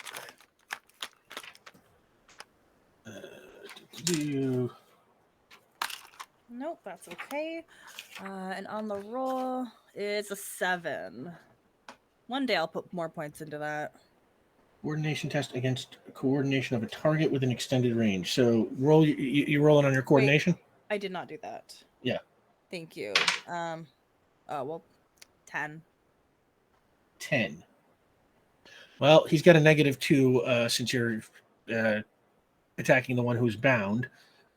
So that is a moderate success. The target is dazzled for 1 page. So he's just all of a sudden goes off in those big giant goggles and suddenly like grabs the goggles and you hear him just like, ah, crap, I can't see shit. Okay, that's my turn. That brings up Vion. Yeah, I see that dude blast my whip, and I'm gonna go ahead and cast Binding again on him, but with big magic this time. Let's get him set. Give me a big magic roll. Great. To turn on, this is gonna be 8 plus roll. It's gonna be 11 to turn on. And you're going for the full. What is your big magic now? It's 7. To make it, I mean, the thing is, it's just binding one fool. I'm gonna cast this at level 5 to give myself a little. You lucky bastard! Yeah, okay. That will go on at level 5. Great, that works. All right. If you had gone for the whole thing, you would not have. That is going to be 7 plus 5 is 12. Okay, so binding is against coordination, right? Is that what we said? Yeah. At a penalty from the hold, one assumes. This is the one that broke the hold. Blasted his whip. Unfortunately, yeah. Make coordination cards. So what did you get? I got a 12. Okay, that is a major success. Puts the target into a complete hold. The target is fully restrained, cannot take any physical action except to try and escape, which is a test. But that binds him completely. Can I say, just for the flavor of this, that like blast the whip, and I just look up and go, no, and then I want to cast a bunch of snakes that just like wrap around this person, and then like, why did it have to be snakes? So yeah, absolutely, yeah. Like suddenly, and you know what? With snakes, I'm gonna, hang on. If I get a penalty for snakes, I'll take it. He starts freaking out a little bit as he's just like, oh, snakes. And that brings up the first phase trooper, who is Dazzled. no, he's dazzled. He can't act. Yep. So that goes up the second phase trooper, who I'm going to say is so freaked out from the snakes that he misses his turn. Essentially, as he's sort of trying to use the butt of his rifle to attack the magic snakes. That brings up Oolas again. Okay. To Vion, they're gonna say, I would like to bring them to a secure location, potentially where they cannot access their magic. What was that guy's name? Dyer? Dyer. Dyer. Yes. Potentially in Dyer's office? Sure, absolutely. Yeah, I'm good here. Don't worry about me. Okay. Are they both within touching distance? Now, I don't need to oh, you know what? Hear me out. Ooh. Yeah, they're both not in a good way. They just missed their turn. So like I don't want to grapple. Just want a gentle shoulder touch to teleport them. Well, one of them is bound and the other's dazzled, so this will be easy for you. Spooked by snakes. You touch them both. Give me a teleportation roll With an uh-oh. With your uh-oh die. Gotta make sure we end up in the right office. And we will be in the right office, but will we make it? Where's my teleport? Is a 5 plus 4 is 9. Okay, yeah, absolutely. You touch the two of them and bamf! Little green crackle in the air, and you both suddenly rematerialize in Agent Jim Dyer's office. And, you just pop in with these two, one of them bound, the other one with magic snakes writhing around him, and Dyer stands up at his desk and he's like, "What the hell?" And he goes grabbing around inside his coat and pulls out his gun and he points it at the two guys. He's like, then he hits down at his desk and an alarm starts going off and you can start to hear activity in the hallway. Suddenly the hallway is flooded with security and they just come running into the room, and suddenly these two guys are completely surrounded by that whole same team that was surrounding you at the beginning of the episode. Ulez removes their hands from those two shoulders. And Dyer says to you, "What the hell? What's going on? Who are these people?" The enemy. They are toxic. We bring them. You wanted to be the first, and you are the first. Well, I owe you one. Yes. And he puts his gun back into his holster since they are now surrounded. And he looks at these two men and the two prisoners, and he's like, "Well, what shall we talk about?" And on that, let's take a 10-minute break, and we'll pick up right there when we get back. Thank you so much, everybody. Oh my God, $405.69. We are blown away. Stick around. There's going to be, I think, fan art reel and some other, cool stuff of teasing some cool things that are happening on QueueTimes. Stick around. We'll be back in 10. Thank you. And we're back. So yeah, you got a little look at Baron Evolve coming here on QueueTimes very soon. Tomorrow perhaps. And check that out. So when we last left off, Ulez had kind of awesomely teleported the two mystery troopers up to Agent Jim Dyer's office, and they were surrounded. Vion, when Ulez disappeared with the troopers, what did you do? I was there for a second, and then I look around and go, "Oh, I should have cast detect magic right now." Just to no one, just spinning around. Could have just done it. And then looks around for a little bit longer, starts to feel a little self-conscious, and just taps my earpiece. Hey, so Oola, did you get there okay? Oh, yes. We're in the office. There are so many people surrounding us with artillery. No, just weapons. Okay. Okay, great. I should make my way back up to you then, I suppose. You require can teleport. assistance. Not at this point. However, if you wish to listen to the questioning, we are interviewing. Oh no, this is an interrogation. They are interrogating the two prisoners. Forgive me, I was extending my offer to Vion in terms of transportation. Oh. I have infinite faith in your capacity for interrogation, given your noted ferocity. in that particular field. Oh, we thank you. Yeah, that would be that would be great, Doc. I'll wait here. Very well. Benny, please excuse me. I must retrieve Vion from the warehouse. Ulas has cordially invited us to join them in interrogation up the hallway at the Dyer office. Sounds good. Safe travels. And you. So, just so I'm clear, Cadrak, you are going to pick up Vion and bring him to Jim Dyer, and the two of you are going to Jim Dyer's office. Benny, are you Is that our going with destination? them, or are you staying? I'm gonna go meet where Ules is. Okay, so you're just going straight there. Okay. Yeah, Cadrak, you swoop through the halls, down the stairs, up the stairs to the warehouse at surface level. Vion, you are standing there, kind of I looking definitely around. poked my head in a couple more boxes. Yeah, and you saw some super cool stuff. I mean, just like the most amazing, incredible secret technology that would just curl your blood if I described it, but I won't.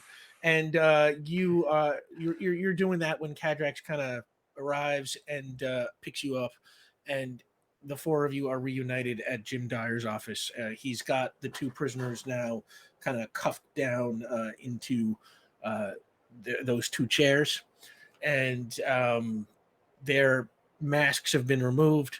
They are two guys. It happens to the best of us.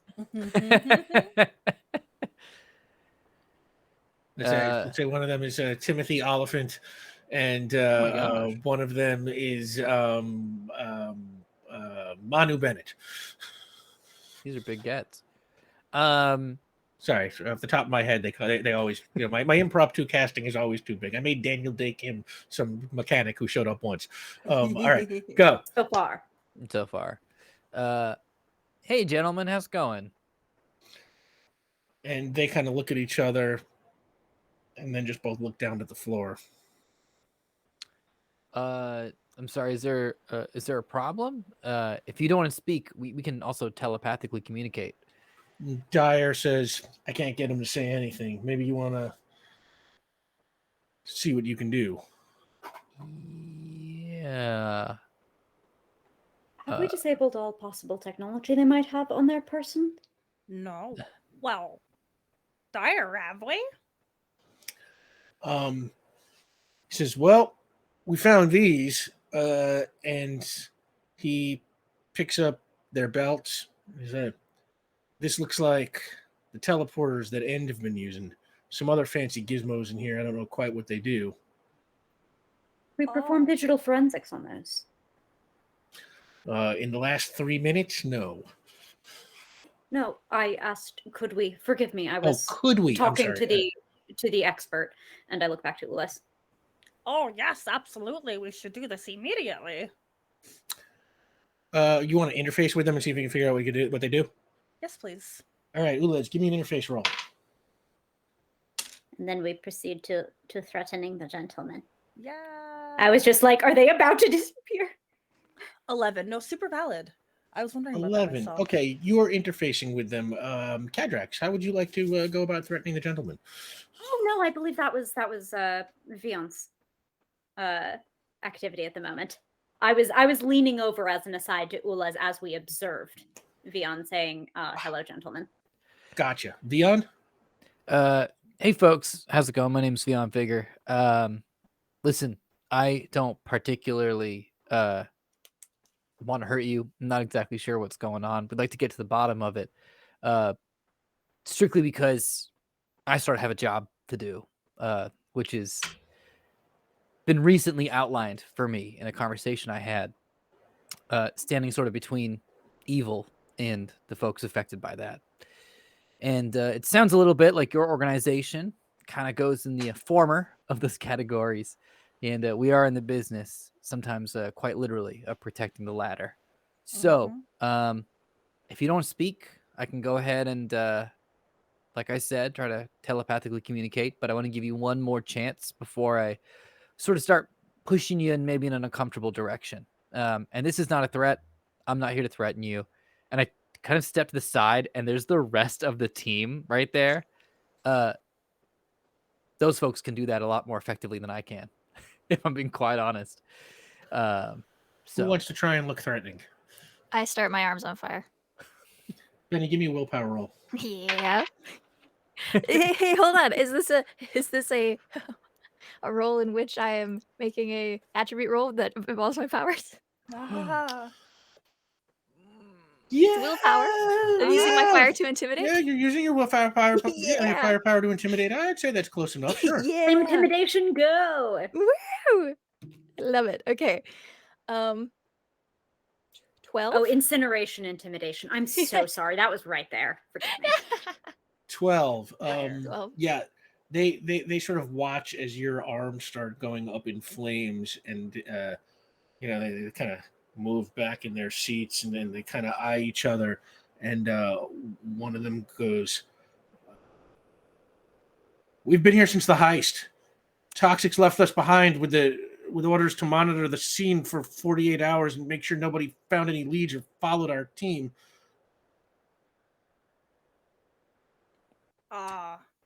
tell us okay. more. Yeah. What is this team? Is it in fact toxic? Yeah.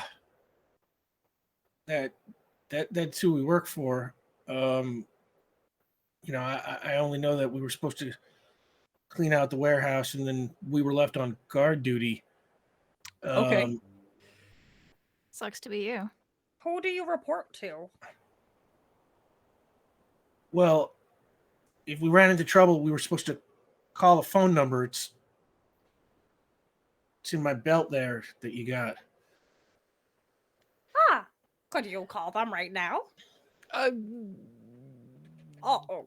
Only if they ran into trouble, right? So if they haven't had a chance to use the phone number, Toxic doesn't know that any trouble's happened. But I wish to speak with them. Oh, How okay. else can we meet them? Oola, by the way, the results of your interface come back, and you find out that those belts, they work as teleporters using the Darnell, quantity technology that is in you. They also allow for phasing abilities, and they can turn the wearer invisible. They make you ghosts. Huh. Well. And they have a little pocket on them in which you find a card with a little phone number. I would like to put that belt on. Does it fit? Are there enough notches I can make it work? Yeah, I'll say sure. It's Okay. that first notch is just close enough.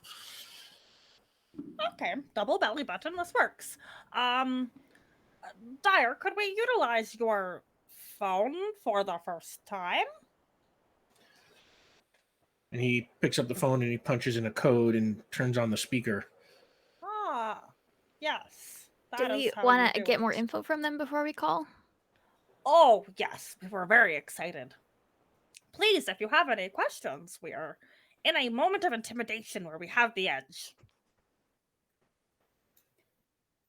Where'd you take the stuff? I don't know. That wasn't my department. Do you know what the extraction team did take? Just what was ever in the crates in GG12. Oh, good point. Actually, we could probably find that out. And these teleporters, everyone was wearing those. Think they might have stole this technology. We've had it for a while. Got it. Yeah, Doc, you got something? How long have you been working for this organization? Which one are you talking to? Well, okay, I can give them names. That's fair. Let's say one of them just they kind of look at each other and says, "Oof, 3 or 4 years." And you? 2 years. If How you... did you... Oh, sorry. Oh, you could go for it. How did you become connected with them?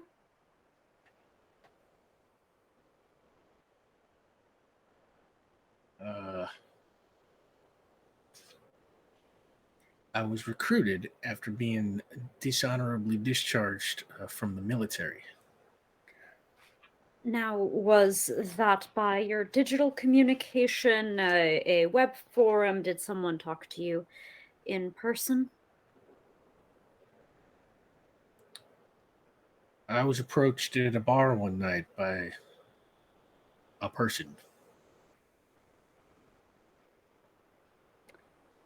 Do you have the name of this person? Now, Toxic don't deal in real names. So they don't have yours. I don't know what they know about me. I assume if they found me after being dishonorably discharged, they probably know who I am. That must be very disquieting for you. And the other one goes, "Shut up."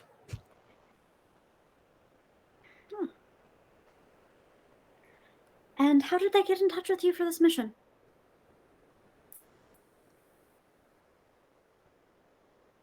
My arms start turning to magma and like dripping down.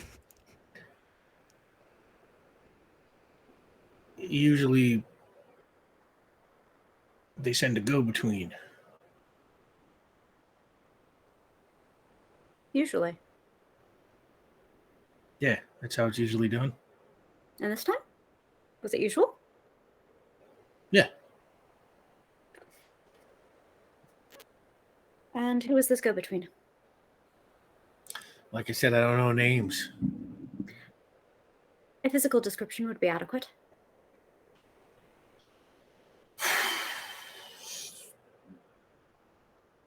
It was a woman, about 6 feet tall, kind of auburn hair and buck teeth like a rabbit.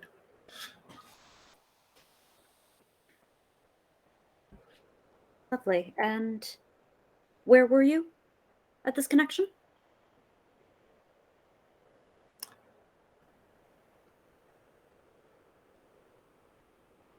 I was at my motel room.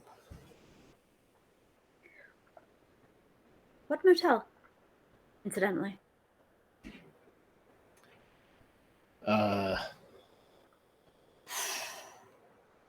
believe it was called the Sutton Motel. Room. Room 18 is Room located in Olympia, Washington. I affect confidence and cast a quick panicked glance at my human teammates who have more contextual information for that than I possess. It was confusing. They came to me in Washington, asked me if I wanted to go to Washington, and suddenly I realized they were talking about the other one. Yeah. But you don't say no to Toxic.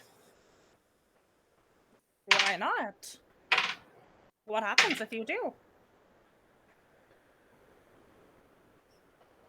Well, let's just say their employee retirement plan is on the permanent side, if you know what I'm saying.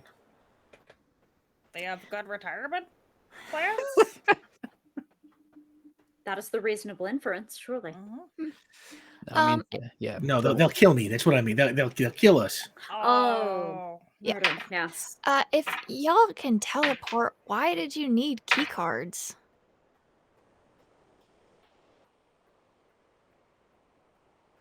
To get the crates out to the loading dock. Teleporters only take so much with them. We couldn't take all those crates, put them on a truck. How'd they clone the card?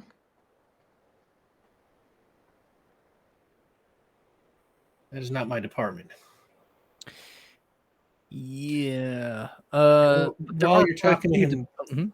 the other guy starts coughing a little. And then his coughing gets more and more intense, and suddenly this white foam just spills out of his mouth, and he slumps over in his chair.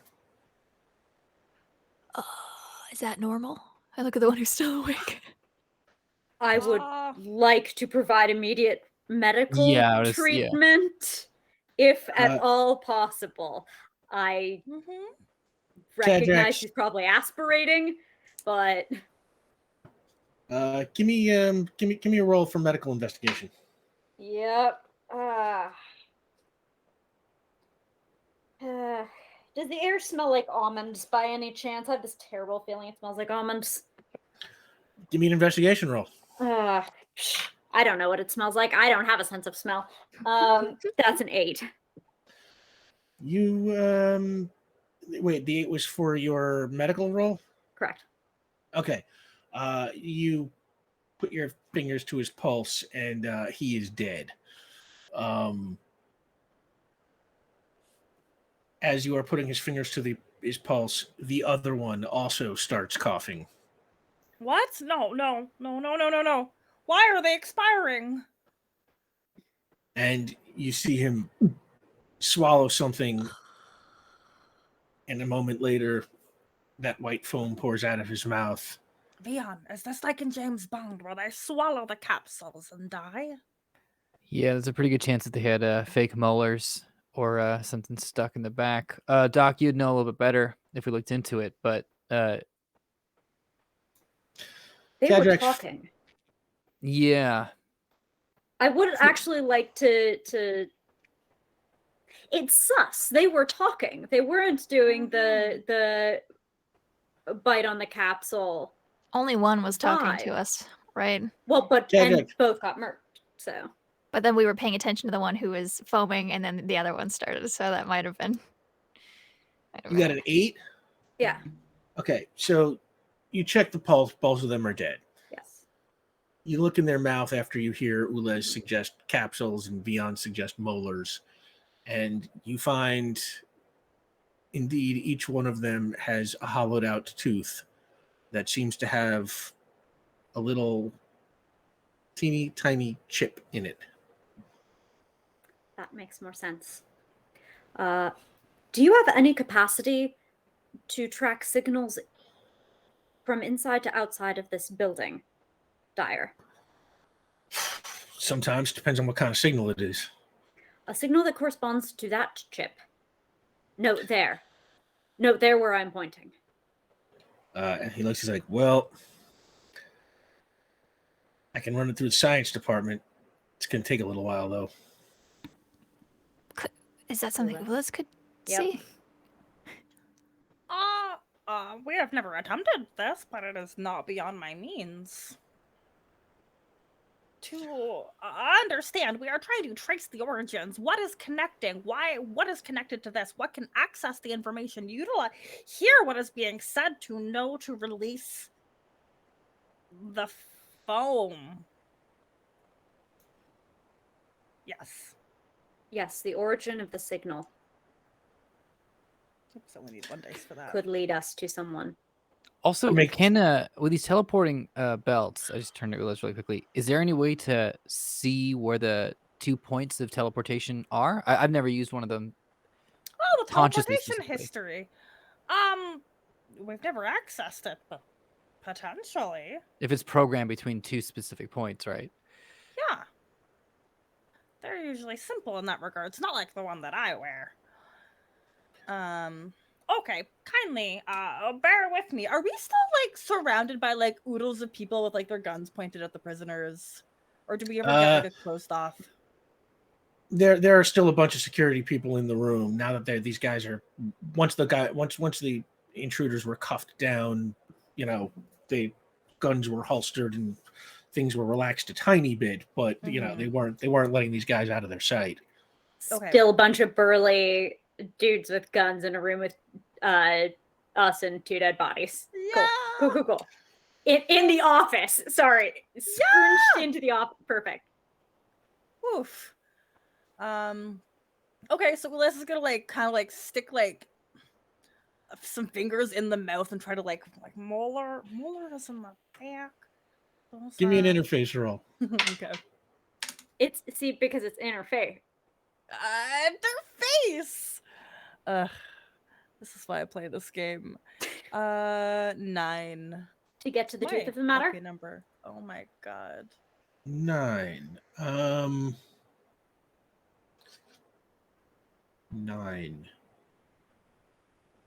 Just trying to Okay. track the signal that is connected to it. Find the origins of it. With a 9, you find out that the signal originated from somewhere to the east, possibly offshore. Okay. And then I'm sorry, what was my other plan? The other bit was looking at the logs of the teleport. It's possible that between Right. all those, we can triangulate a bit. Teleportation history. Exactly. Just look up the history. Control H. Another interface? Yeah, give me an interface roll. Much better. 12. 12. Oh, plus looks- 2, because, yeah, sorry, 14. Okay.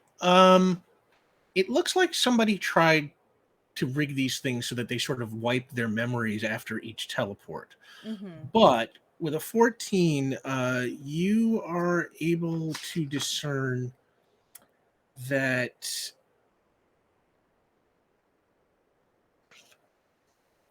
you're able to discern that the last stop for these two teleporters was somewhere in Arlington, which is just west of here. Arlington. Right now you're right by the Capitol Dome. Arlington is west, just across the Potomac River. Dyer, are there any relevant places in Arlington? Well, it's a pretty damn big place. No hideouts, secret hideouts for a group of toxic? I mean, not that I know of, but if it was a secret. And the other signal is to the east. The offshore, you said. Correct. Offshore. Maybe offshore.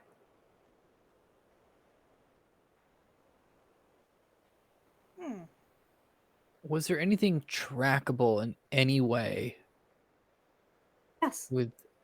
Their Pardon? phones, the chip, their phones, their teleporters. There are trackable points all over them. Yeah. Okay, great. I mean, if we get to that general area, I might be able to cast that specific type of technology. Yeah. Action. I mean, knowing that we have like they were all outfitted with belts, might be able to just try to detect that specific, like the belt tech, teleportation tech. What range can your detection? I mean, I did it a while ago with like emotion. It was like okay. I kind of covered like a couple city blocks. So if I cast it with my big magic, it's pretty good range. It's not our best plan though. We fly you out east where we know the signal originated. We see if there's any other tech that matches that signal. That sounds great. Do a sweep. Dyer's like, east where? It's got to be a million miles east of here. Yes. We're not certain. There was something that we're missing, and I do not know what it is. We've got their teleporters. We've got their telephone, and they clearly know. We do We have might as the well number. call. Yeah. Yes! If we hook this up to, I don't know how anything works. Can we figure out where this phone call goes? NSA tracing technology? Yeah. Isn't this like the place where you'd be able to do You that? do that? That is one Look thing at that I can Dyer. pretty much guarantee you I can do. Okay. Okay. Well, great. That's definitely plan A then. We What's use that, the- we narrow down the search area. As the longer we can keep them on the phone, the more precise we should be able to get their destination. From there, we can narrow down using our flyby. Yes. Great. So what's the plan to talk to them then? Like, what's the? Do Oolas they- will just Less. talk with them. Yeah. yeah, And then alright. for as long as we can keep them on the phone, see if we can track a specific location, then we go bust in, all secret like, become super secret agents, find the stash, and then bring I don't know, all the agents from here and get their stuff back to the warehouse. And I turn to the. Sounds Mhm. Oh, could you potentially make my voice sound like the dead one on the left? They do know, though. Ah, that is very true. We There could is no spook them point out in a little bit. deception. Like, Ah. you thought you could kill me? I don't know. No, let's not do that. We don't need to overcomplicate it. Let's just get some direct answers. Okay. All right. And Dyer says, maybe they know. He seemed to indicate there's a lot of layers in toxic. We don't know That's each a good other's names. We don't know that the people waiting for this call know that the people who Let's do it, man. possible. I mean, why not? Worst comes to worst, what's going to happen, Oola? Is they're just going to be like, this is not the person. And we're going to be like, okay, great. You got us. Are the chips still broadcasting? Based on your interface role, no, it was like a Okay. one-way, like, turned it on, and once it was on, that was it. Okay. Okay, we would like to make their call. Great. The phone call. I will cast transformation on Oola's. Big magic, little magic. I'll do big magic. This is pretty easy, so I'm going to make this real easy on myself, and I'll cast it at like 4. Okay, give me a roll. This is 8 to turn on, 8 plus roll turn on, 11 to turn on. Okay, that'll do it. Great.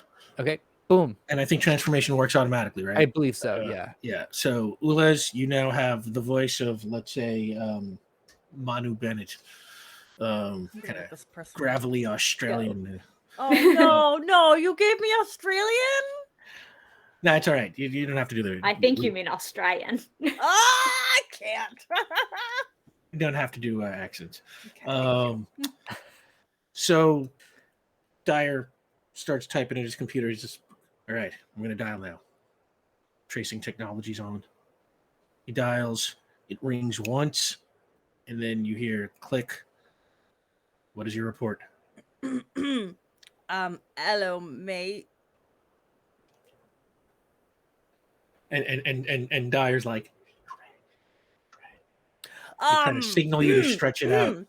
We have a report to make in this very specific instance. Are you ready for the report? Yes, what is the report? The report is I start making crackly noises like there's interference so he can't hear it. We have seen things with a and then there was so everything is pretty yeah. And then it's silent for a few seconds, and Dyer's kind of typing, and then he says, "We'd like you to come in. Go to the Crown Gala Casino and join the poker game in High Rollers Room 4. Wear a yellow rose as a boutonniere so you can be recognized. Your contact will find you." And then the line goes dead. What is a boutonniere? It's like a flower you put on like a lapel. Most Oola's wear a relevant. tuxedo. That's so funny. Okay. I laugh and I turn to Ulez. Ulez, you remember all those secret agent movies we watched where they all meet up? They do a card game, lots of intimidation over the card game. We are very excited. We're going to be doing one of those. And here's the best part, Ulez. Here's my favorite part. Here's the part that I think is just the icing on the cake. Okay. The only person who can currently pull this off is you, because you are currently imitating the gentleman right over there. Yes. We mean yes. There you go. And it's funny because to us, it's all correct. So you correcting, you yes, doing it. I mean, yes. It's the same picture. Oh my god, do we get to go dress up to go to a casino heist? Yes, please. Did you ask that out loud? Yeah. And Dyer's like, well, Crown Gala's super fancy. They ain't going to let you walk around looking like that. And he kind of opens a drawer and he digs out a credit card and he's like, stop at one of the shops in the lobby and get yourself some clothes that'll blend. Charge it to the agency. Why do we want our clothing to blend? Don't we To be want it to Sometimes they situation prefer it Oh to no, to single fit in fiber. so they won't. No. It's to sorry. be So, situationally appropriate. thank you. Yeah. Yeah. That sounds great. And I turn back to the group. This is turning into a very profitable time travel trip. I just gotta say, we are coming out of this like bandits. What's going on? So, do like two of us want to be these two, and then maybe you two be these two guys, and then me and Cadrex can be bodyguard style. Keep we'll walk in separately, kind of a Case thing. the joint. Yeah. Oh, that is Yeah. our new favorite expression. Case the joint. It is oft repeated in films with no context because we do not understand it. Oh yeah. Just walk around the room, see what everyone's up to, and then when things start to go down, which inevitably they will, be the muscle. So great. I'll cast this on myself as well then. So I look like the other person. Okay, since you are not working under, combat conditions right now, you've got as many chances to try this as you want. Ulez now looks like the guy played by Manu Bennett. And Vion, you I'm now look like the Timothy guy Oliphant. Timothy Oliphant. Oh, my dream. Okay, great. Cadrax and Benny are Cadrax and Benny. Yeah. And we'll say Dyer says to you, by the way, the trace didn't fully work. It just said that this call was coming from somewhere east of here.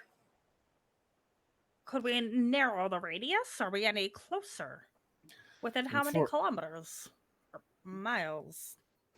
It's about 4 or 5 miles, I would say. That covers a huge swath of territory, including a lot offshore. We'll figure it out. We'll go ask some questions at this game. Don't even worry about it. Okay. Did we? Sam's just getting ready. Fashion montage. Okay. Yeah, I thought we lost you there for a second. Okay. Let's say he tells you where the Crown Gal Casino is, and Ulez teleports you right there. And you arrive, and it is really nice. Vion, you were in a casino back with Destiny Benediction in Las Vegas, but that was kind of like, your typical Vegas families casino with like kids running around, and it's people at the sports book kind of cheering and whooping for games and stuff. This is rich people end to end, tuxedos, gowns that cost thousands of dollars. Everybody just absolutely dressed to the nines. The whole driveway is just limousines. Very different kind of vibe. You walk into the lobby, and there are, just like at any casino, shops everywhere. Only these shops are all super high end. You see names like Armani and Gucci and all this stuff. And now we get to have another try-on montage. Real quick, I want to go around. Y'all get to, try on tuxedos and whatever you want. I want to know, what fancy clothes does everybody settle on? Let's start with, say, I don't know, Vion. I am getting in the mail in a few days a burgundy crushed velvet blazer. So I'm going to say that I'm going for a full crushed velvet burgundy suit.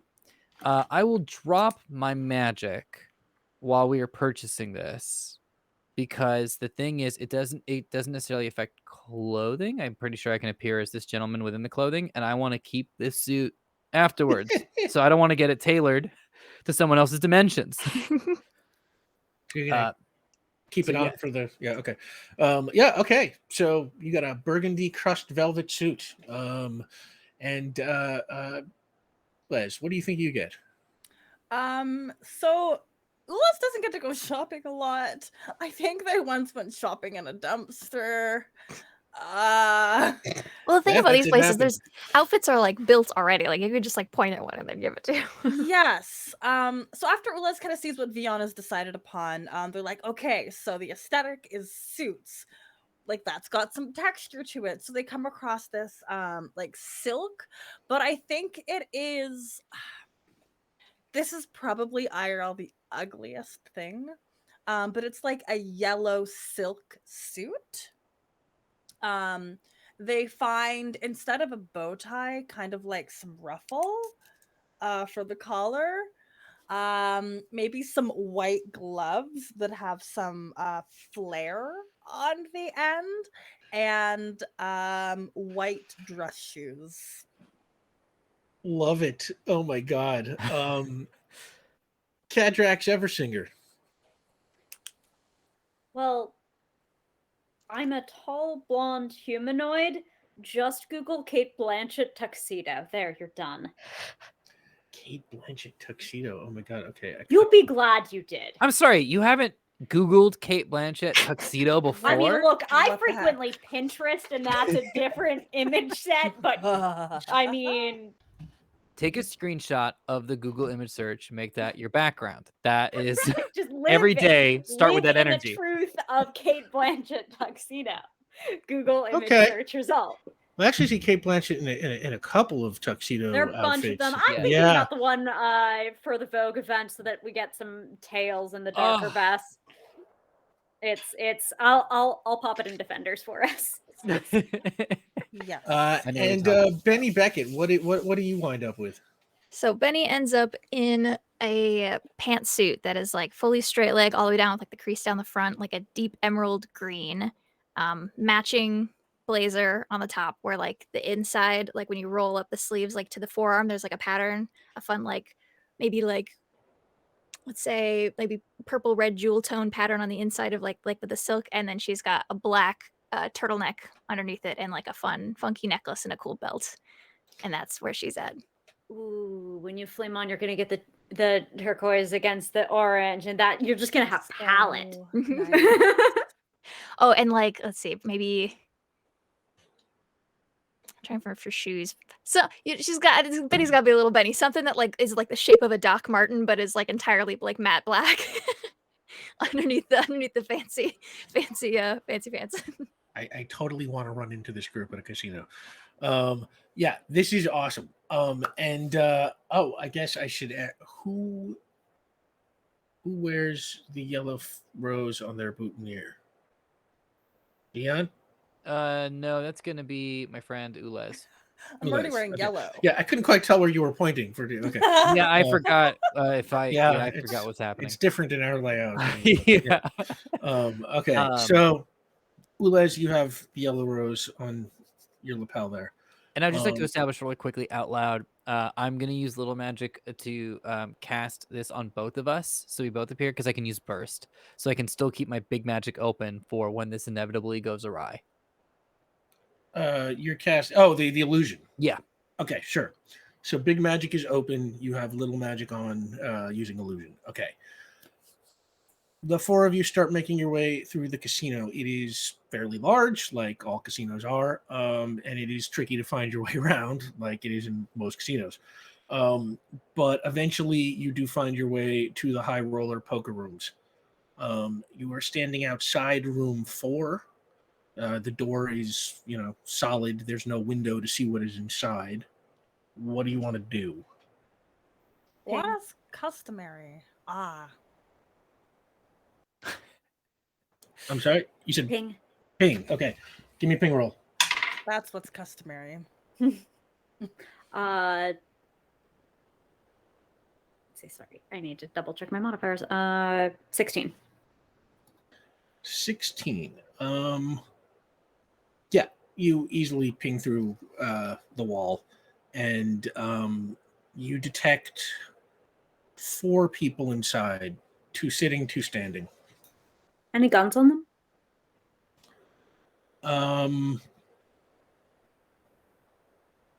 Any guns on them?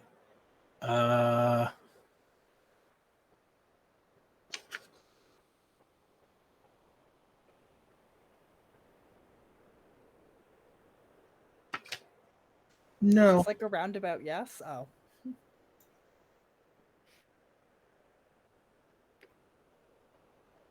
Is that long pause like my evaluation? Like, is there something that I like? Does it take a moment for me to try to figure it out, resolve it? Like, did I have something else on them that I might have been confusing it with? I was just trying to get my head around what is going on in the room. If Fair enough. Like, Really would there should be maybe security that. guards or anything like that? And no, you don't detect anything like that. All right. Very well. I take my hand off of the door. I turn around. I nod, bodyguardishly. Okay. Oolas, if you want to go ahead and knock on the door. Knock, knock, knock.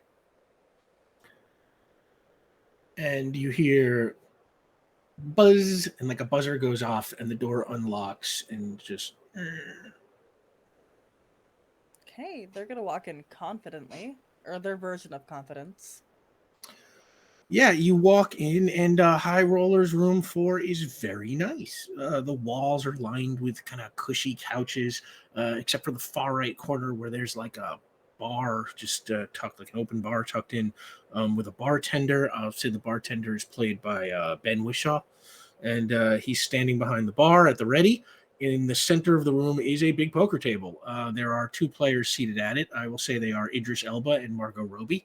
And they are both just dressed just at like they're going to the Oscars, and they are the only 2 players at the table. There is 1 empty seat between them, and there is a dealer standing behind the table.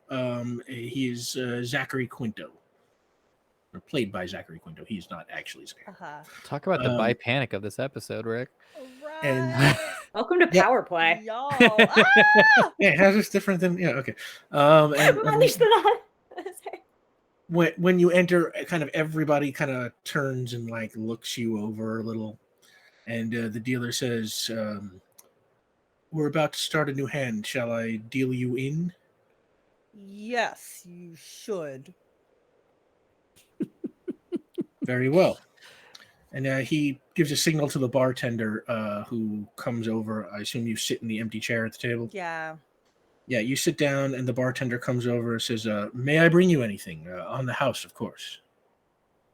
I would consume whatever my mouth ally coworker will consume, and then they'll do like the head chin nod to Vion. And the bartender looks up at you. Sir? We'll be getting 2 martinis, Hendrix, stirred. Please make sure that's extremely dirty, as we have had a very long day. And he nods, and he goes back behind the bar. And he brings you both your drinks. And the dealer starts tossing out cards. You're playing Texas Hold'em. And curious, do you try your drink? No?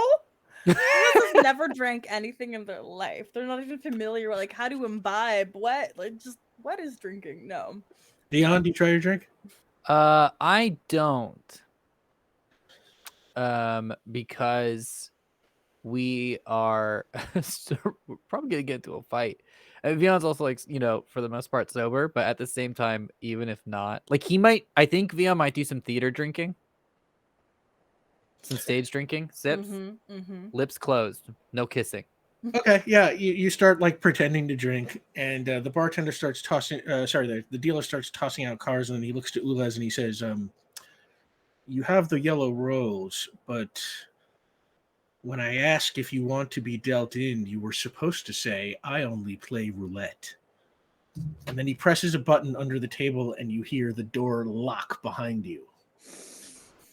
And then he presses a button under the table, and these 2 metal bands like shoot around Ulez's arms, strapping you into the chair. Oh no. Some And just like flowers. Hey, so we do have that memory modification thing. Do we want to start this interaction over again? he presses a third button under the table, and the far wall next to the bartender slides open. And two of those guys in silver suits with the black goggles and the rifles come running in and start pointing the rifles at Betty, Vion, and Ules. Nobody No, I'm feeling move. confident. Nobody move. I just want to add really quickly because we're already casting images. I phase, but nothing will seem different from the outside. Okay. I'd like to jam guns.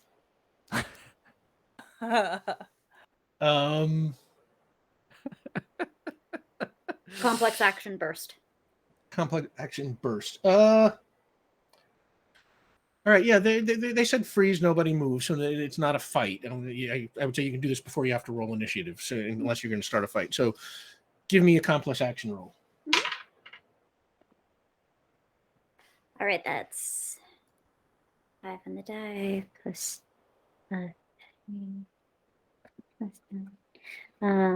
17. You feel pretty confident that you pulled that off, and the bartenders, the dealers, who is unaware of this, I would assume, looks at Ules and then up to the three of you and says, "Now I'm going to ask some questions, and if you're not totally honest with me, these gentlemen are going to start firing their rifles. Who are you?" The name is Ules. Ules Galley. And I think we are gonna do the questioning. And Omar brought up a really good point because we're casting, like, I have this image over top of Ulez's hands. Could I just slip them out of the restraint? And it'll look like you're still. Well, And then use the memory pruner? he was, he It's was transformation, not image, though. Right? It was.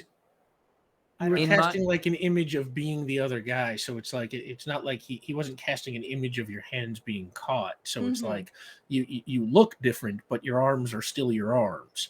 So your arms are, for whatever it's worth, bound to this chair. Okay. And just canonically, just to address what Sam brought up, in my mind, when it's burst, I think I have to do images. Just because if it's it would just be the same. We both be the same guy. So love it. That makes I love sense. that answer. All right, and images are the ones that work on cameras and stuff, right? So, correct. Yes. Yeah. So Ules, your arms are kind of buckled down. Okay. And the name is Ules Galley, and we hope the bartender heard that. Mm-hmm. The bartender, the bartender is sort of standing back against the wall now. The dealer is kind of looking over. He says, "Ules Galley."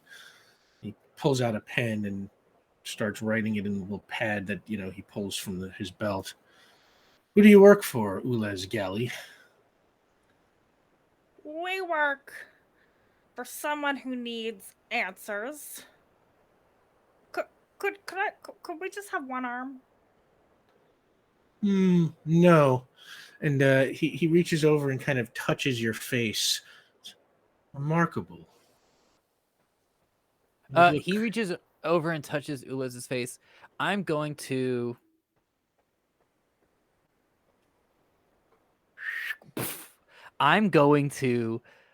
quickly just knock my martini over and spray it onto the dealer really quickly and just go like, I'm sorry, what's happening here?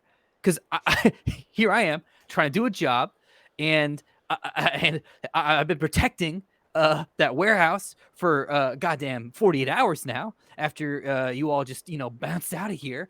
And now suddenly you're telling me that the person I was with the entire time is an inside person? I'm sorry. What exactly is going on here? I'm spinning around. I'm freaking out. And I do want to just make sure that has been sprayed onto the gin has been sprayed onto the dealer. And as I turn and I look at Benny, I go, and now here I am knocking drinks all over the place. Hendrix with a very high alcohol percentage. This is gunpowder proof gin, which the British used to use to make sure that they could test that it was enough alcohol in there. They would put and I'm still saying this, gunpowder in it, light it, and if it still exploded, that means it was and the bartender like points at the two guys with the rifles, and he's just and one of them goes and takes the butt of his rifle and swings at you, but misses completely as you are phased.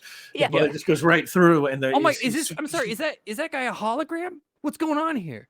What exactly is going on here? Are these all Aura. holograms? You cast your aura on, Yep. and the guy's looking at his rifle, just around it, and the bartender is like, take them out, all of them. Roll initiative. Oh, jeez. Okay. You're not going to make me feel better this time. 9. Not on this roll. Theon got a 9. Benny got a 5. Oh, actually, never mind. Kadrax got I rolled a 1, 7. buddy. I'm not going. I also did. Oola, Great. 11. you got an 11. And we All love right, you for it. Liz, you go first. And you are tied down to the chair, or cuffed down to the chair. I would like to just teleport out and put myself on the couch with my allies. Give me a teleportation roll With an uh-oh. with an uh-oh die. Well, that goes off, and so does the uh-oh. That's a 7 on the dice, and a 2 on the uh-oh. You bamf right out of the room and find yourself back in the store where you got your clothes. And the proprietor of the store is there a problem? Oh, no. Thank you. Meanwhile, back in the High Rollers Room 4, it is Vion's turn. Oh no, is it? I am going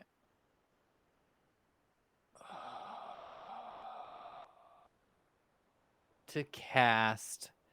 What would be good for this right now? Oh, you know what? Let's just why not, man? I'm at 7, affects others. Let's just, okay, you know what? The person who swung the butt of the gun through me, I'm just gonna blast him. Can you turn on your blast? What level are you turning it on? I'll turn it on at 5. Right, So this give is me a a turn roll. on. What kind of This is blast, a by the way? roll. Let's get interesting because it can be anything I want, right? Yeah. I would like to legitimately. I would like to legitimately just like turn and blast like a bunch of like cards like that. I wanted to just like blast out of my sleeve with huge force. Sorry, I've never been quite a big the gambit. Gambit fan. Yeah. I didn't want to do a specific superhero thing. I thought that would tread. It's No, a this is a classic. totally different ace up your sleeve. He's wildly popular. People love him. These aren't okay. exploding. These are just like it's just like a bunch of cards. Just like it's like a magic trick, like a really bad like. What did you magic get trick. on your roll to turn it on? To turn it on is 11. Okay, that easily gets it on at Great. level 5. You said, right? Yes. So I'm rolling Okay. 7 plus roll. Here we go. Well, now a blast, you're rolling coordination. Remember? Oh, that's right. So this Yeah. is coordination plus roll. Great. How does a 6 do? Total 6. Total. I mean, it's coordination plus roll. Your coordination is 4. You got a 2. Is that what you're saying? Oh, coordination's 4 now. I'm so sorry. I need to update my sheet. That's gonna bring me up to a 7. 7. wow. What can you do with a 7? You blast the cards, and they just go all over the room and completely miss the guy that you were aiming for. But it's a pretty cool looking effect. He easily just kind of, you know, barely even has to move to sidestep it. Yeah. Yeah. Little cards you can And do. that brings up Cadrax. The one that attempted to touch Ulas. The dealer. Yes. Screw him in particular. I would like to take a swing. Hell yeah. Prowess, just punching. Give me a prowess Yes. roll. Technically, I have my rod almost like a lightning rod singing through the air. Using with your resonant baton? power. Per our flavoring. For weapons. But yeah, no, I'm still doing a melee aura attack. Okay. All right, so that's, let's see, 13 to hit. 13 to hit. Yeah, that's a massive success. That does 15. 15 damage. You just knock that dude clear across the room, and he just smashes into the wall and just slides down the wall completely unconscious. Oh, 14. But yes. It still happens. Massive success gives you a slam outcome. So that brings up the two troopers.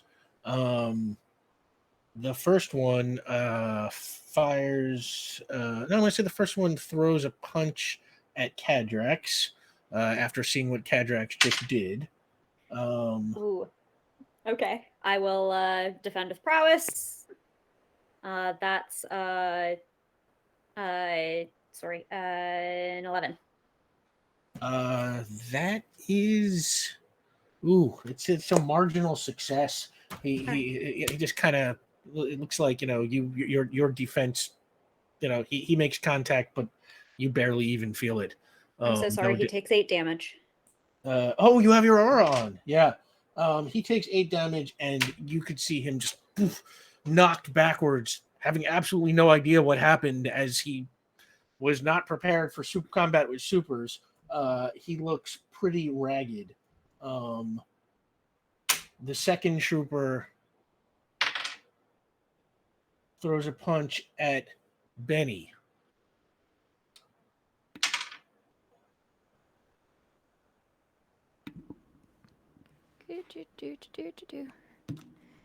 That is 14. No, wait, hold on. I can do math. Yes, no, 14. I did it right the first time. 14. He completely misses.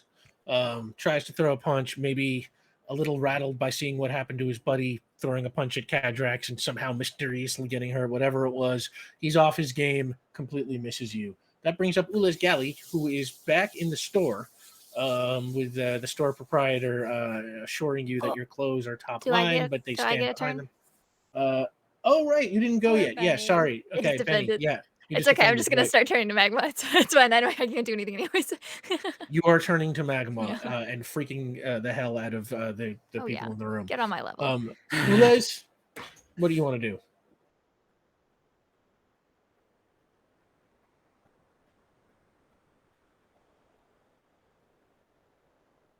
Mike. Thank you're you. mu- Is there a fire alarm? Like for the whole casino? Yeah. Yeah. Say you wander outside of the store, and yeah, somewhere along the wall you see one of those, like pull this in case of fire. Okay. You pull it? Yeah. Okay. You want And to evacuate people. Shit's gonna go down here. fire alarm starts sounding. Benny immediately Security thinks it was guards her. roll into action and start shuffling people out the exits. Perfect. That brings up Vion Vigor. All right. Who's left standing? Like, who's out and about? I'm going to say when the door opened and the two soldiers came in, the bartender kind of like ducked behind the bar. So he's not attacking. He's just kind of hiding. The dealer is knocked out totally.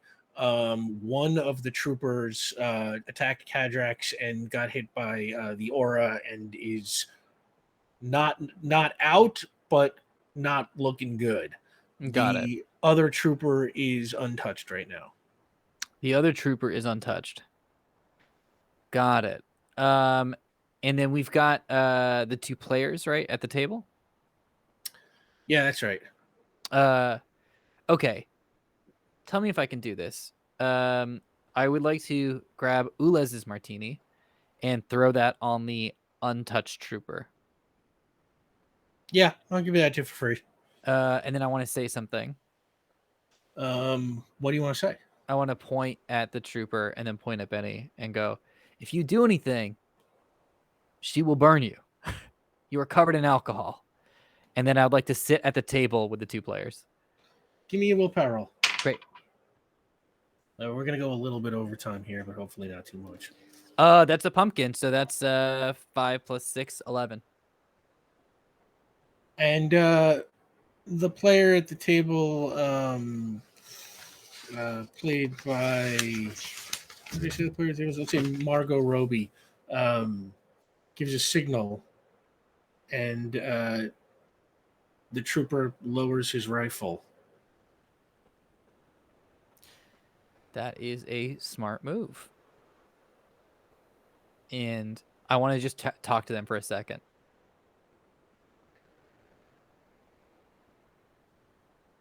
She says, well, this turned out to be a more interesting situation than we thought it would. Well, he stole from the NSA, so, pretty high bar to start with. I can see that this might have cranked it up just a little bit. They stole from End, we stole from them. The wheel goes round. Cycle keeps going. Yeah, that makes sense. Listen, just so you know, I don't personally side with the American government, especially with the NSA in particular. Could have fooled me. Well, I mean, the main thing is I just want to know what you're all up to.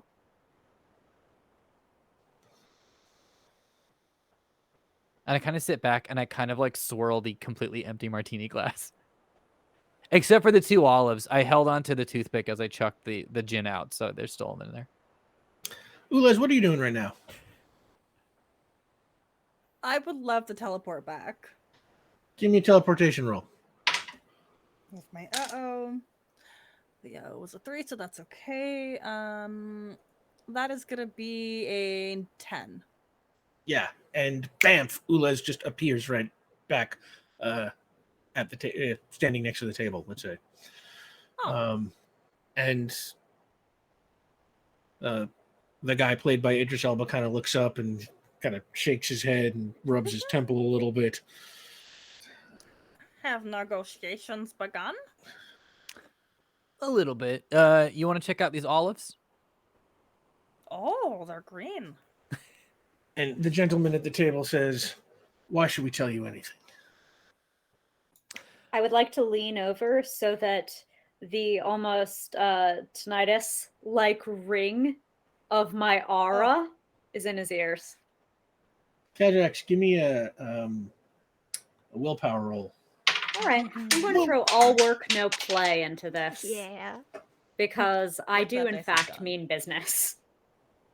You die. have, I have you with 3 points of determination, so that brings you down to 2. Well, that brings me down to 2. Yes, it does.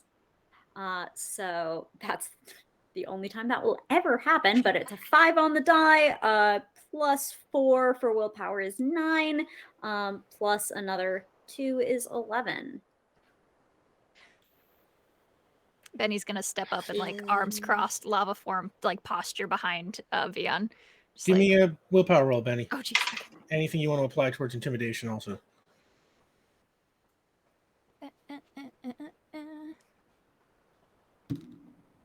Ooh.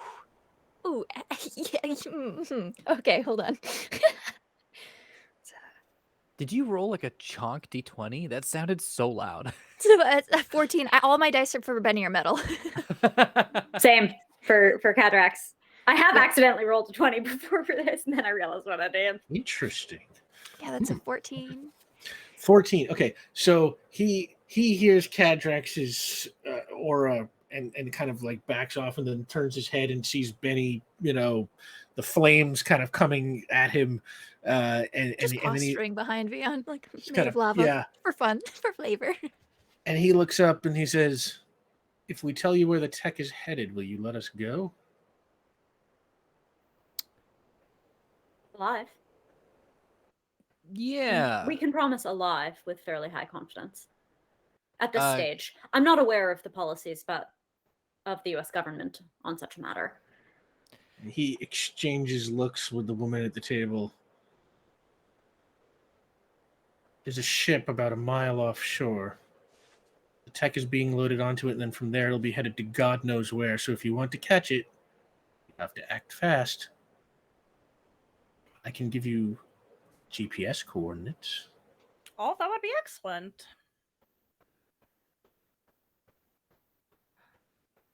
That Yes, sounds please. I will good. pass the little pad and paper that the dealer had to take down the name Oola's galley for him to write down the coordinates. Yes. And he starts writing, and it's a lot of numbers, GPS coordinates, and he's just like, That's perfect for me. got to have a good memory to work with Toxic. And he scrawls it out, and he hands them to you. And Cadrax, you now have the GPS coordinates. I'm not going to weigh it down with a bunch of numbers. No. We'll call them the coordinates. Hope that sticks around. And I'd like to put my hand on his shoulder a little bit. With your aura functioning? Mm-hmm. Just give him 8 points of damage real quick. I would say 8 points of damage. Yeah, that just blasts him out of his chair. He just falls to the ground, kind of shaking. You said you'd let me go. No. We were incredibly clear about alive. You will be taken into custody. And he kind of starts trying to push himself off the ground, but he can't really move, and he just falls back down. And the woman sitting at the table just kind of puts her hands up and shakes her head. Shall we contact Dyer? Yes. I think we should. That sounds good. We got places to be. Just so you know, in our experience, and I turn to them, the legal system, it's real wonky. If you give them a bunch of information, even though you're guilty as hell, they'll probably let you go. They're probably just mostly interested in putting this on somebody else, and if they can shut down Toxic, then far be it. And here's the thing, from what we've learned about Toxic so far today, looks like no one's really looking out for each other. So, I don't know. I'm not a lawyer or anything, but I'm just saying, if you're interested in saving your tail or protecting a bunch of people you don't know, they'll leave you out to dry, and they'll blow a chip in your tooth anyway. So, I don't know. Something to weigh on. Thank you. And I turn. Are there chips on the table?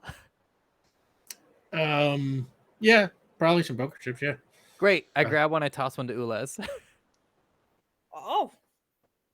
There you go. That's I don't know. That's probably like $100 or something like that. All right. We'll see you later. So you call Agent Dyer? Mhm. Yeah. Yep. All right. I'm assuming they had people like on the building. Like we were just a bunch of guys that they sent in. Yeah. Like, You get him, and he tells you, people are being dispatched there immediately, and within a couple of minutes, the room is being flooded by NSA agents. I would like to not be magma like when they get here. Sure. Great. And We gotta go. yeah, we gotta go. And as we're going, I just turn back to the NSA agents. Stop spying on us. And I'm gonna jump on the doc's back. And they both kind of like shrug at each other. And yeah. What a And departure. okay, so how are we traveling here? Everybody's flying? Yes. Cadrax? If that's all right with you, Doc. Travel by Cadrax. Okay, I'm sure Cadrax- everybody Night. has coordinates in their brain. We can just like figure out where we are. Cadrax Oh, moves. Oola's just like up on my back, like steer by the shoulders. Cute. This way? Okay, this Like way? Baymax status from Big Hero 6. yes! Let's go. So yes, we Cadrax fly. moves at flight level 2. Get a mile offshore. takes you maybe, I don't know, first you got to get to the shore, and then a mile offshore takes you maybe, I don't know. I'm 55 miles an hour, so it doesn't take more than a couple minutes. Yeah, let's say it takes 10 minutes. Okay. And Stipulate. you arrive at the coordinates. So, you got a phone, you can find GPS. And as you fly, the wind is cold, the sky is cloudy and gray, and by this point, say the sun is starting to come up. But like I said, it's overcast. Lots of gray clouds. Much like power play itself. Because we have the What? casting. We're getting rid of Yes. one of. We're getting rid of one of us. Wow. That's what it is. Sam, wow. That was almost too good. And yeah, the GPS verifies you have reached the coordinates that you were given. You swoop over the water and you don't see anything, just open ocean. Yeah, that's nope. Casting detection. What kind of detection are you casting? I am casting detection of technology. You know, that stuff they stole. Big magic or little magic? I'm gonna do this at big magic for now. I don't have to use it for anything. What level? I'll cast it at 5. Keep my life Right, easy. give me a roll to turn it on. 8 plus roll is that's pumpkin. So that's 14. Okay, that will get it on very nicely. Great. Type of detection.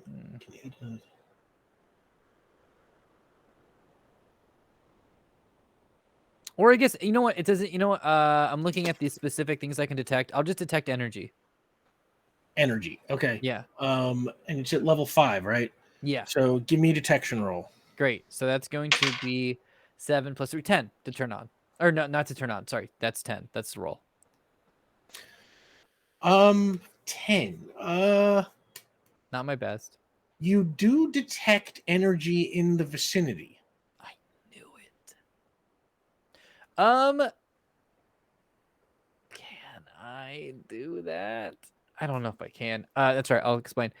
Yeah, there's a ship around here somewhere. There's something around here somewhere. So I'm guessing that they are using cloaking technology.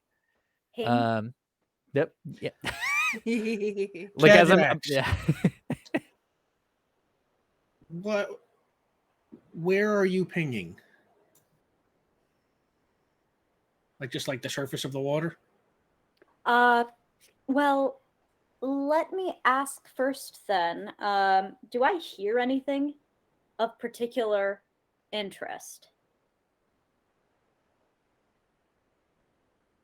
Give Like me a sensory. complex task roll. Sure. That's 17. You are very sensitive to vibrations in the air that are caused by sound waves.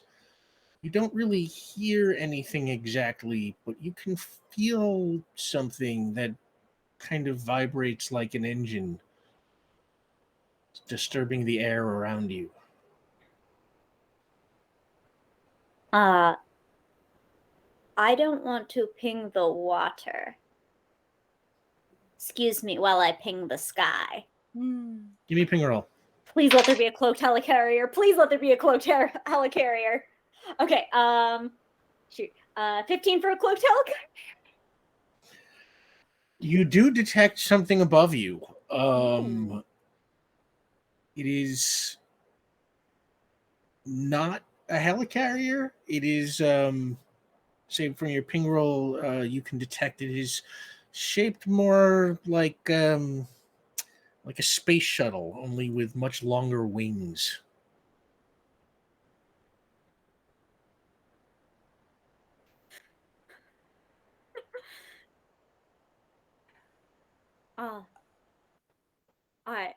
And Catrax just tilts backwards with all of us and points in the direction. Oh. That way. Okay. All right. You head that Yeah. way? fly until we hit it. All right, you fly straight up into the clouds, and above the cloud cover, not cloaked, just there, you see an airship. It is, like I said, like a space shuttle, only with much longer wings that are much more like an airplane. The whole thing is kind of silver gray, and it is Holy just cow. hovering very quietly. Oh. Okay, so question. Do we just report this in and call it, considering we don't have the ability to take on a whole ship? Or does everyone go, we got a ability to take over a whole ship, and then we take over the whole ship? I mean, we should maybe tell them, and then we can maybe do something. That's a good point. Or Or we can do something, and thereafter tell them. all All right. of the options laid out for us. There. Patrax is starting to move. Covers sort all of the like- possibilities, yeah. They're not all the way, they're not actually moving in the air, but their flight has this feel of the dog at the end of the leash. What if we just text them, and it'll take them a while to get here, and they can deal with the fallout? How's that? Ooh, The American that Air is Force good takes a idea. remarkably long time to scramble. Yeah, we got time. Great point. Okay, that's not a bad idea at all. I'm thinking about how to exactly do this. Because I can phase all of us except for the dock. If we can find a window we can get through. And Doc, I can make my way in. We can open a door for you somewhere. To find a window, we have these X-ray specs that we could utilize. They've just been in our pocket forever. we have to do that. By the way, did you send a text? Did somebody do that, or did you not do that? Yeah. I didn't catch Yeah, it. I'll You do did. that. Probably Yeah, could have, or Ben. Yeah, You're yeah. sending that to Agent Dyer? Dyer, yeah. Mhm. Okay. We are here. Big airship in air. Drop pin in the ocean on the GPS. Like, okay. We love a pin drop. Yeah. Yeah, let's X-ray and then look for a spot where we can enter and make our way inside. All right. Wow, it has been so long since we have mentioned the X-ray specs. Yeah. Hang on a sec. No one expected it. Oh, Season God. 3. Season No, 3. he's nowhere to be found. Not near these Single-use parts. X-ray specs through material 7, which is iron. And most airships in general are aluminum for the weight strength balance. You pretty much have to make them fly. Okay, I will buy that. So this is going to be the single use of your X-ray specs. Boom, crossing that off your list. Oh, whoops, no, that's not how I do that. Whatever, I'll deal with that later. Are they still cool specs though? Like, can we just wear them for fashion now? Yes, they're still like those ones you see in the back of old comic books with like big swirlies on like the eyes. Oh my god. Yeah. Didn't you realize that? Okay, yes.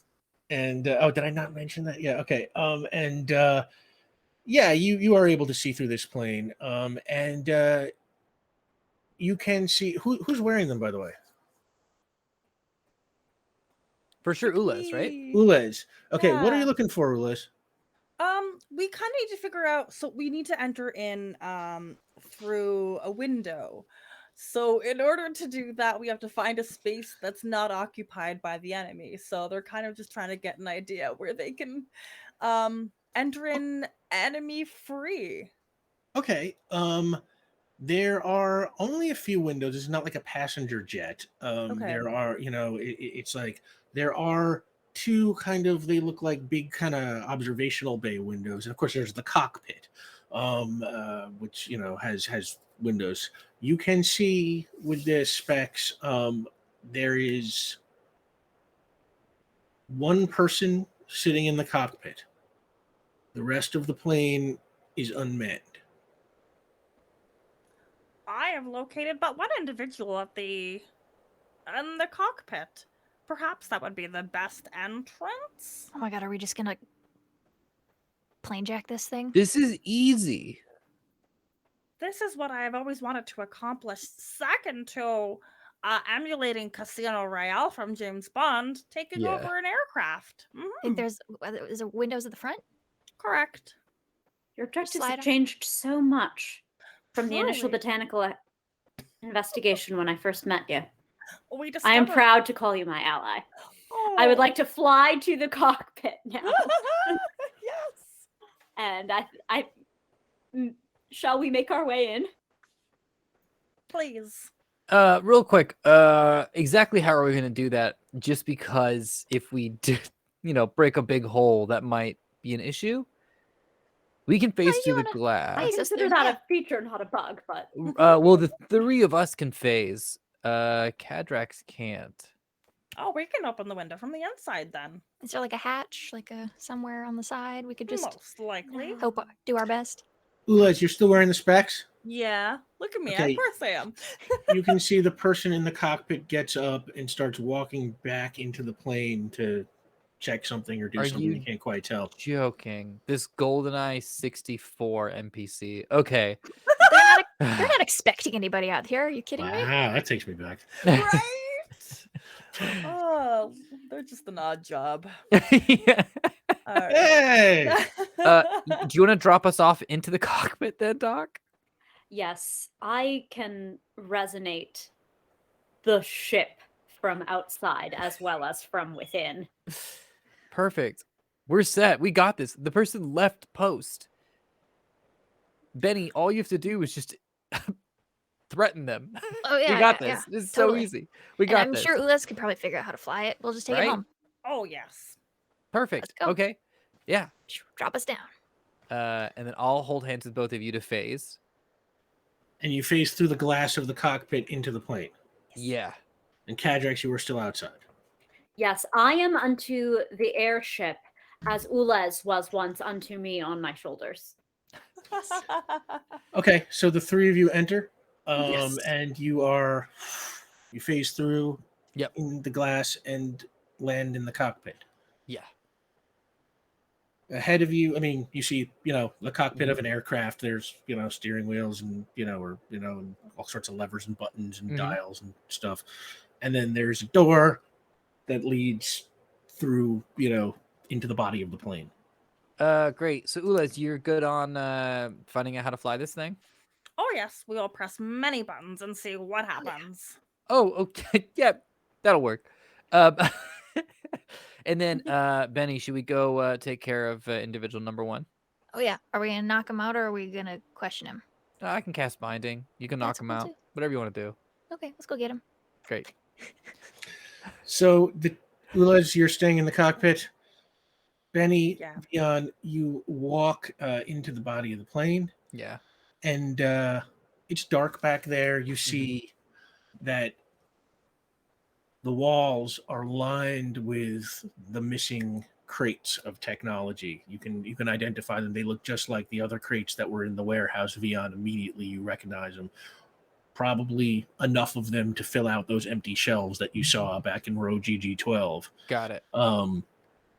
You don't see anybody quite at first, and then you hear a voice, and the voice says, well, looks like we got us a whole team of heroes. And Agent Jim Dyer steps out from behind one of the crates. Oh, come on. I knew it. I knew it. And he's holding like something in his hand, and he says, thanks for the text warning me you were coming. Gave me an opportunity to program the controls. Anything happens to me, this ship is going to crash into an oil tanker docked in the port of Washington. Okay. Well, you can just fly it back then. That's good. I mean, listen, it was mostly us just trying to figure out what was going on, mostly hired by you. So Yeah, if you're good, we're good. We're good, right? And then I turned to Benny. We can get out of here, right? Yeah. Yeah. I mean, that was. Wait, did we That was like? the Did we assignment, get right? the gold star? Like we got to I the think end we of did the. it. Yeah. So you can end of wander the- back. So yeah. are you? Yeah. And So he's like, I'm afraid I can't let that happen either. And he slings like a rifle off of his back and sort of points it at the two of you. I grab Vion's hand. I don't think that this is sorry, I want to get like Mhm. up next to him and just like touch Vion so he can face us. I don't get the point of like this. You gave us the heads up. So like you could have just pointed us in the wrong direction. I don't really I get. cast images on us really quickly so it looks like us, then I'll face us. Frankly, I didn't expect you to catch up. You didn't really impress me as the sharpest bunch. We told you we were investigators. Well, our friend is an investigator. I don't know what else. Why Yeah, would we lie well, about that? I didn't think you were going to be very good at it. I guess live and learn. I figured I'd run you in circles for a while I made it out here. Just as I finished getting circles. everything secured and ready to go, here Okay. you are. So I'm afraid I'm going to need you to just turn around, go back out the way you came. Literally what we were doing. Nobody's got to get hurt. Literally what we were doing. asking to do. Okay, so goodbye. Okay. Great. Have a good one. Land this ship? Jesus. And we So what do you do? we turn around, and go back to the. We turn and start walking and just like loudly. So yeah, so you seen anyone? I haven't wrapped my head around apps yet. That's just something I kind of don't get. And I mean, we've been pretty busy, so you're not really getting. We attempted Yeah, to he's- keep the he's technology at the following end of you. this. With the rifle. What'd you say, I would Kedrick? like to. he's following us. Yeah. Oh, well, yeah. We're slowly strolling. I'm gonna cast. Okay, I'm gonna cast images with big magic. But here's the thing: not burst. I'm casting images of the image of both of us walking very close to one another. I would like to use my little magic Rick right now to cast invisibility on us, two phased individuals. Okay, first you got to make all those rolls to turn all that stuff on. So Yeah, no problem. roll. You said big magic images. Yeah. What level are you trying to get it? I don't know, 3. All It's right, images. I don't care. give me a roll. 8 plus roll to turn on. 10 to turn on. All right, you draw your rune and Yeah. it turns on images, but Yeah. he can see from behind that you are doing something. Good He's standing point. right behind you with a rifle. Yeah. So immediately he goes, I knew I couldn't trust you. And you hear like a click, and suddenly the plane kind of loses its attitude and starts shooting down through the sky on a downward trajectory back towards the shore. You are immediately, Benny and Vion, you are immediately thrown back. As Cadrax, you also from the outside see the ship just all of a sudden start to move downwards towards the shore. Time to do some superhero stuff, everybody. I'd like to start disintegrating the plane if that's all right with everyone. Yeah. Ooh. Do you notify us? That was the notification. Okay. That was an in-character notification. Okay, I'm gonna cast flight on everybody real quick. Big Little magic, little magic. Little magic because it's burst.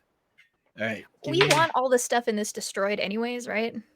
We don't That know was what why it I was is. asking about saving the tech, but honestly, the oil, like, That's a the pretty big risk deal. is a little too high. I don't know that we Yeah. can necessarily salvage the technology. If we talked about it, this tech is really dangerous. I don't think it Yeah. deserves It's to. like nullifying stuff. We don't want anybody to Yeah. have that. We can always dive it up from the bottom of the ocean if we need it so very badly. Yeah. Vion? 12 to turn on. At what level? Honestly, at this point, like 2. Yeah, okay. Just then to make my life a little easy. easier. Great. Yeah, no problem. Oola, what are you doing? Well, I my don't know ship. if the ship is going to be disintegrated before it hits the ground, so I would like to slow its descent a little bit. Fight the algorithm set up in the ship. Yeah. Give me an interface roll. Okay. I can't really add anything to that one. I so desperately want to deck this guy. That's just gonna be a 9. Do we have any 9. community determination left? You have 1 point. Would you like it? If you don't want to use it, I might try to use it in a stunt shortly. Okay, I think I will be okay. Ulas, you get limited access to the controls. It looks like Jim Dyer did something to them to kind of, he saw something like this coming and kind of rigged the control. He saw you use your interface powers back at the Yeah. office. it looks like you have some degree of control. You want to do one of these, like, dramatically pull back on the stick and try and slow the plane thing. All right, You know give it. me a strength roll. You we want go. a strength roll? Yeah. And Oola's Yeah, roll, that's one of as we those, like, call right, it. you gotta pull Yeah. back on the thing. That's the way it's Oh no, 6. all right, well, as you start pulling back Can on I the add mechanics? Because I object. I know about like the right Torque angle, and like I know how to like angle my little body so I can get as much torque. that is not really what mechanics does, but I feel like it's close enough in this case. I'm gonna let it slide. Hey, It's not going to make a big difference either way. You are pulling back on the stick. You cannot quite tell if the plane is actually slowing or not, but the flaps are coming up. It's just that the plane is descending so quickly at this point. It's hard to see. Everything starts shaking now. Vion, Benny, you're having trouble getting back on your feet. Cadrax, what are you doing? Yes. Human aircraft are effectively many panels bolted together. Yeah. One of the ways that bolts loosen is spontaneous loosening, rotational loosening, most commonly associated with vibration. Oh. So, All right, so this is a I'm very vibrating the complex plane task. in order. I'm effectively putting a whole lot of force into it Right. to vibrate all of the constituent panels they use to put it together, or at least You are enough of doing them that. that it don't fly no more. Right. This is a very complex task because they're all Absolutely. assembled in different ways, and the plane is already vibrating thanks to Oola's bringing the flaps up and Yes. as it descends. So, give me a complex task roll. All right, absolutely. Since I think I'm supposed to call it in the air, you mess with one of us, you mess with all of us. Dyer irks me. Yes. We might have saved this plane. We might have brought him in, but I would like to disintegrate his whole ass airship because he messed with us. You're using your The team determination, quality. Yes. not the correct. community. I am Okay. leaving that open. I am down to 1 determination. All right. What did you get? All right. Let's see. That's 4 plus 9 plus 3. 16. 1 plus 2 plus 2 plus 1. Plus Every time I ever do math in my career. So you said 14? Is what you said? 16. 16. 16. Yeah, 4 sorry. plus 3 plus. Okay. Like I said, this is incredibly complicated. That is a marginal success, which means it is starting to work. You are going to take, what did we say, 2 points of stamina? That sounds fair. The concentration and willpower it is taking from you is just kind of overwhelming. You got to put all of yourself into this. You are struggling just to get this done against the plane's natural vibrations while it's moving a million different parts that are attached in a million different ways. And Ulez, from inside the cockpit, you see something fly off the front, and you can see the controls start to spin. You hear things breaking in the walls. It is working very slowly, but it is working, Cadrax. Benny, what are you doing? Okay. I've been given flight, so I have a feeling I don't have to worry too much about how much this plane is rattling anymore to keep myself stable. So my arms are gonna start on fire, and I'm gonna turn around and deck this dude in the jaw. Okay. Give me a prowess roll. Yeah. Okay, let me make sure. Okay. That's a 17. You just clock him. So that does oh my god, 16 points of damage. Oh my goodness. All right, 16 points of damage. Jim Dyer's tough, but he's not tough enough to withstand that. He just goes flying back, especially like the aircraft descending, all of this, the force just with your punch knocks him way back into the wall, and he just smashes, essentially like embedding himself in the back of the wall, all the way at the back of the plane, out cold. Can I go from your perspective, possibly dead. I mean, he hit Jesus. that wall so hard. Yeah. I'm gonna go get him because I can fly. I'm gonna scoop him up. What did he press? He had a device or something? Yeah, he had a device. When he pressed it, it's what Yeah. sent the Yeah, so I craft want to into take its spin. that to Oola's. Okay. Yeah, you pick him up and you start heading towards the front. Vion, what are you doing? I'm standing there and I'm gonna story wise and say 21. I'm okay. If it's all right to say, like a bit of the plane comes off. Like is there any like parts in the back of the plane that are like a screw or anything? Yeah, I'm sure you could find something like that. Especially Kajak is now vibrating stuff apart. Right. Probably panels are falling from the ceiling. Yeah. What are you looking for? I'm gonna do a test really quickly. I'm fully committed to this plan. I want to do a test really quickly. I pick up a piece of the plane. It's aluminum, specifically aluminum. I want to try to phase it. Does it phase with me? Aluminum is 4. Your phasing is 4. The aluminum does in fact phase. I'm going to hit my headpiece, my earpiece. Do we all remember news story about a plane causing an oil spill? Does this happen? Like in our timeline, does this happen? Not to my recollection. Only if it were published. I mean, an oil spill would be real hard to cover up, right? So we succeed. No matter what, we succeed in making sure that this thing doesn't hit. That is speculation. Okay. I'll do whatever it takes. There's a chance I can phase this plane. There's a chance I could phase this entire plane. I think it's going to be the hardest thing I've ever done. I will do it. But also, Doc, I want to run this by you in your brilliant, brilliant mind. I can also cast gravity on this plane. And I can bring this plane, the trajectory of it right now is just automatically heading to that. I can pull it down into the ocean. I don't know if you see it up ahead. I can't see anything right now because I'm in the back of the plane. If I cast gravity on this and pull this down at twice the accelerated force down to the earth, into the ocean, will it avoid its intended destination? You have to do that. Yes. Because even if the plane phases, the power sources in the technology might hit the oil tanker. Okay, great. Nothing on this can hit it. Great. So that plan, the martyr plan, terrible idea. Great. And that's not what happened in history because it's already happened. This is very like Hindu philosophy kind of stuff. This is great. I love this. Okay. And I'm going to quickly like run to the front. Hey, I can phase all of us just so you know, like out of the plane really quickly. We can all kind of like fly.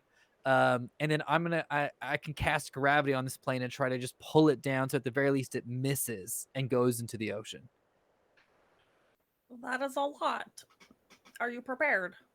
Oh yeah. My original plan was like So a lot scarier than this. You got to cast gravity control, which is energy control. Yes. Big magic or little magic? That is going to be big magic. Little What magic level? is already in effect on everybody with flight. So this I'm gonna do the old fashioned 5. All right, give me Level a roll. 5. Okay, here we go. This is 8 plus roll. That's gonna come out to an 11 to turn on. Okay, it comes on, and while it's coming on, you can see that, like, through one of those observational bay windows that I said was on the outside, you can see like part of the wing just fly off.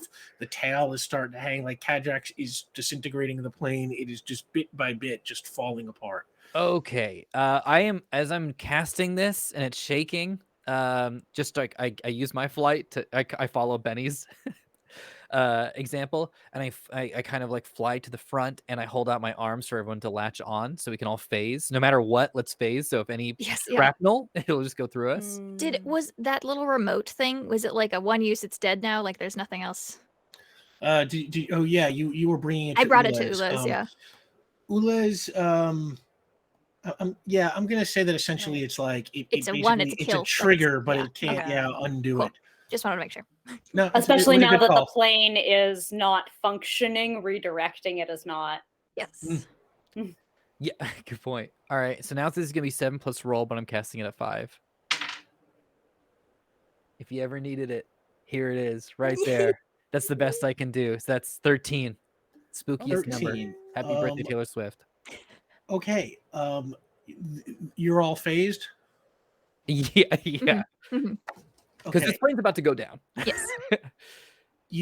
This takes just incredible concentration on your part to do all this stuff at once. Yeah, you have been getting better at using more than one magic at a time, and you turn on the gravity control. You phase everybody. You can see out the window. One of the wings falls off. The other wing falls off. The glass in the cockpit just goes flying out, and the wind blows through the whole thing. And then you use your gravity control, and you all hear like this, like it sounds like a submarine just being crushed by the forces of the deep, as like the plane suddenly starts to like crunch, and around you it gets smaller and smaller, but then goes right through you as you are all phased, and the whole thing kind of like crunches, destroying all of the technology inside as it all breaks around it. And because of what Cadrex is doing, it just starts falling in little pieces and then just goes boom straight down into the water. There's like a huge splash, and as you hover in the air, you can just sort of see it sink into the water, eventually disappearing out of sight. I've got Agent Dyer over my shoulder. Yeah, Oh. and you turn, you can see you are very close to that tanker that he said it was going to hit. Maybe, a couple of 100 yards at this point. I kind of like shake. I know he's totally Akko, but I'm like, you're kind of a jackass, you know that? God. Yeah, he is not responding. Oh, to he's you. out. Yeah, that's fine. Yeah. That was more for my edification than his. All right. To keep things moving, I'm going to say you head back to NSA headquarters and hand Dyer over to Bob? yeah, let's say to Bob. And Did we ever hear back from Lila? The Maybe infamous her involved too. We Bob. trust her. Yo, that Bob- remote is perfect receipts, isn't it? Yes. That's what it does. Bob talked to Lila, who vouched for you. You hand over Dyer and the remote, which has got his fingerprints on it and all sorts of stuff. And Bob, who's played by John Lithgow, by the way, he says, well, this was very, very impressive. First you took down End. Now you stopped our technology from getting away. It kind of makes me want a super team of my own. Think I'll get Lila started on that next week. And he pulls out his phone and starts typing something into it. Anyway, and he puts his phone away. Your country owes you a debt of gratitude. So, thank you. Oh. Yeah, And then he turns. We won't know about this until like later next year. So like, And he looks at you and he kind of raises an eyebrow. Later, Nick. I yeah, don't think I want to know. that's okay. And he walks away. Hey, stop spying on us. I don't know if you'll hear it. I mean, he'll hear it. It's NSA. And but from down the hall, you hear, no. I don't know why I And tried. he leaves you with Molly Darnell, who I cannot thank you all enough. You saved my father, and now you saved me. Friends. And Ula's, she holds out to you like a small, like USB key kind of thing, like a little small device, looks like a USB key. Oh. It says, Ula's, the adjustments I made to your system should keep them functioning until you get back to your own time. But if they freeze up again or anything goes wrong, insert this in the jack at the back of your head, and it'll begin a reset sequence that should bring you back online. It might take a while, but I'm fairly confident it'll work. This is brilliant. We thank you. When we see you again in our time, we would like your assistance in integrating this new belt on top of our existing belt. Phasing powers on myself? Me? We think that would be brilliant. And she looks at it. Yeah, maybe we can do that. But Ulez, keep in mind, you're not with your people anymore. Earth doesn't have the technology to keep a being like you functioning in tip-top shape indefinitely. Mm-hmm. The longer you live here, the more you're going to degrade over time, and someday you could die like the rest of us. I saw in your memory banks that you're part human now. Oh. Humans are mortal, and maybe you should start thinking about what that means. Oh. We will consider that. The mortality part of us does not get enough attention. Sorry, I didn't mean to get all dark on y'all. I would like to just like nudge Oolas a little bit and go, hey, remember what we always say when we play Smash Brothers? Legends never die. Legends never die. And up, down, B. Yeah. And Molly says, okay, now hang on. And she pulls out a little device. I want to take some readings when you activate that crystal. Oh, yeah. Ready. And, get those to us at some point. We'll let you know when we are Back? back. So forward. Yeah, well, Back to the future. Yeah. I'll keep my fingers crossed. Yeah, our activation word will be that's real heavy, Doc. Dion? Yeah. You ready to activate the crystal? We good, team? Ready. Wow, we saved the day. We didn't even know it this time. That's pretty great. Oh, wow. Yeah. Not too bad. I start to cast it. Not too bad. You start to at all. cast it, and Molly goes, oh, yeah, one more thing. If you run into yourselves while time traveling, be careful. Strange stuff could happen. No, Strange reality warping stuff. Molly, don't say that. Don't say that right Oh. as we're about to Yes. jump. Dion, give me a time control roll. Great. This is 8+ roll to turn on. And that is a pumpkin. It fell down by my desk, but that's the best I can do. Okay. 14. Turn on. Yeah, no, that's on. What level were you going for? Let's go. It's been treating me well this entire time, so let's go ahead and cast it at 5. level 5. All right, now give me the roll. All right, so it's a 7+ roll, 10. Okay. The glow gets brighter and brighter and brighter, and then there's that blue flash, and for a moment, all you can all see is just blue, and then bam!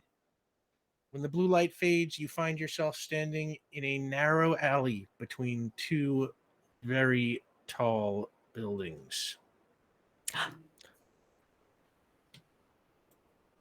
You can hear street noise and the sound of voices coming from the end of the alley. You walk in that direction, and when you finally make it out of the alley, you stop. You are in Bray Square, right in the heart of Avalon.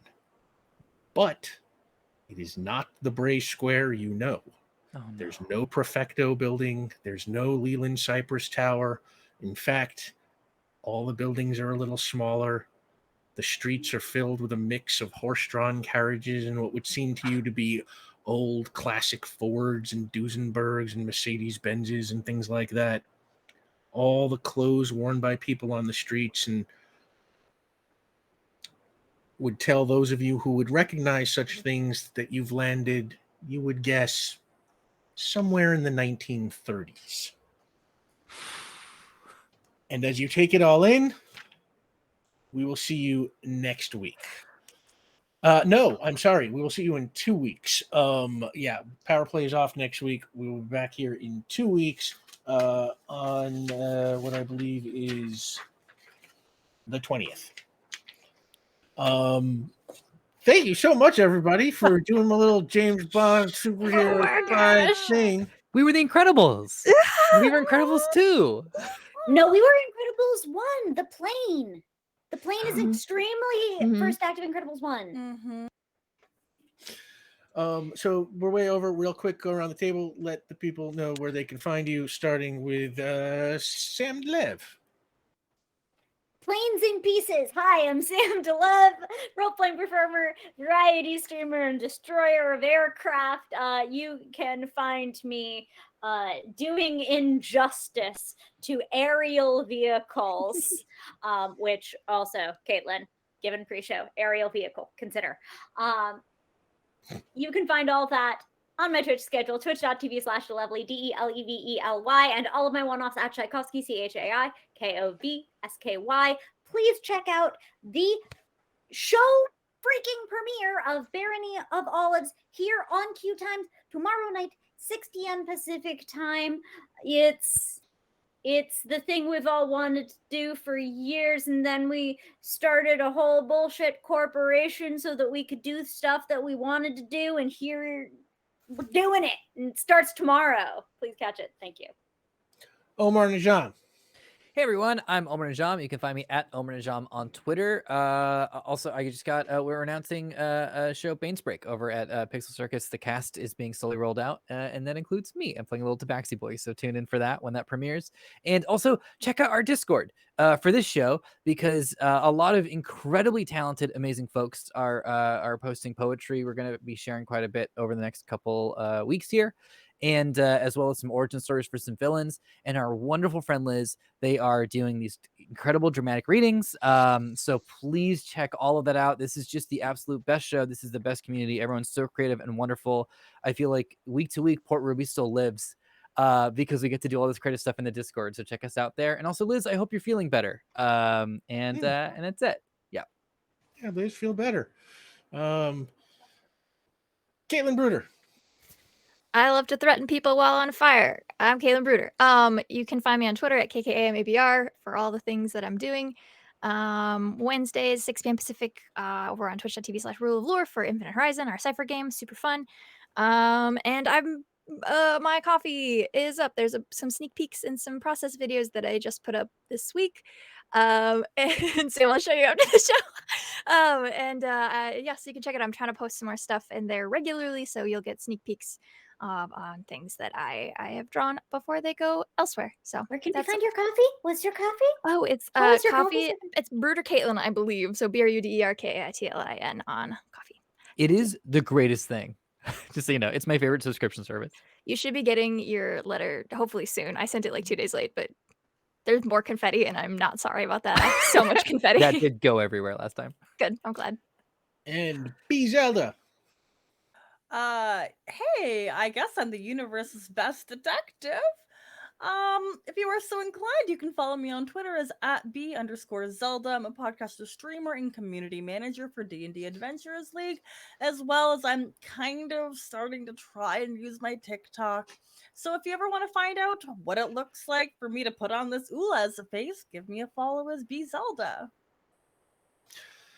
I'm Rick Budd. You can find me on Twitter and Instagram at rbud913, or you can follow the show at Powerplay RPG. Like I said, we'll be back in 2 weeks on March 20th to pick up where we left off. On that, the theater goes dark. And we are in Avalon on Monday, September 13th, 2021. It's day. We're outside City Hall, and a temporary stage has been erected on a lawn adjacent to the building. And Preston Haynes, played by Sam Rockwell, is standing on it, holding a microphone. In front of the stage is a massive crowd, exponentially bigger than any crowd we've seen him address before.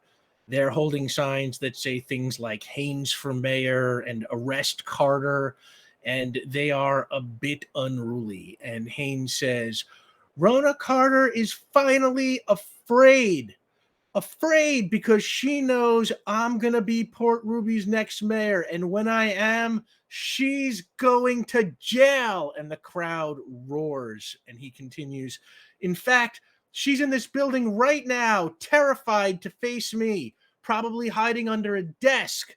And he turns to City Hall and he says, come on out, mayor, and face us. Face this city that you failed and you wrecked. Face these upstanding citizens who you sold out. And the crowd roars again, and Haynes turns back to them. She is ignoring me. She is ignoring you. And the crowd boos and jeers. And Haynes shrieks, are you going to let her treat you like that? And there are cries of no throughout the audience. No, no, just rippling throughout the crowd.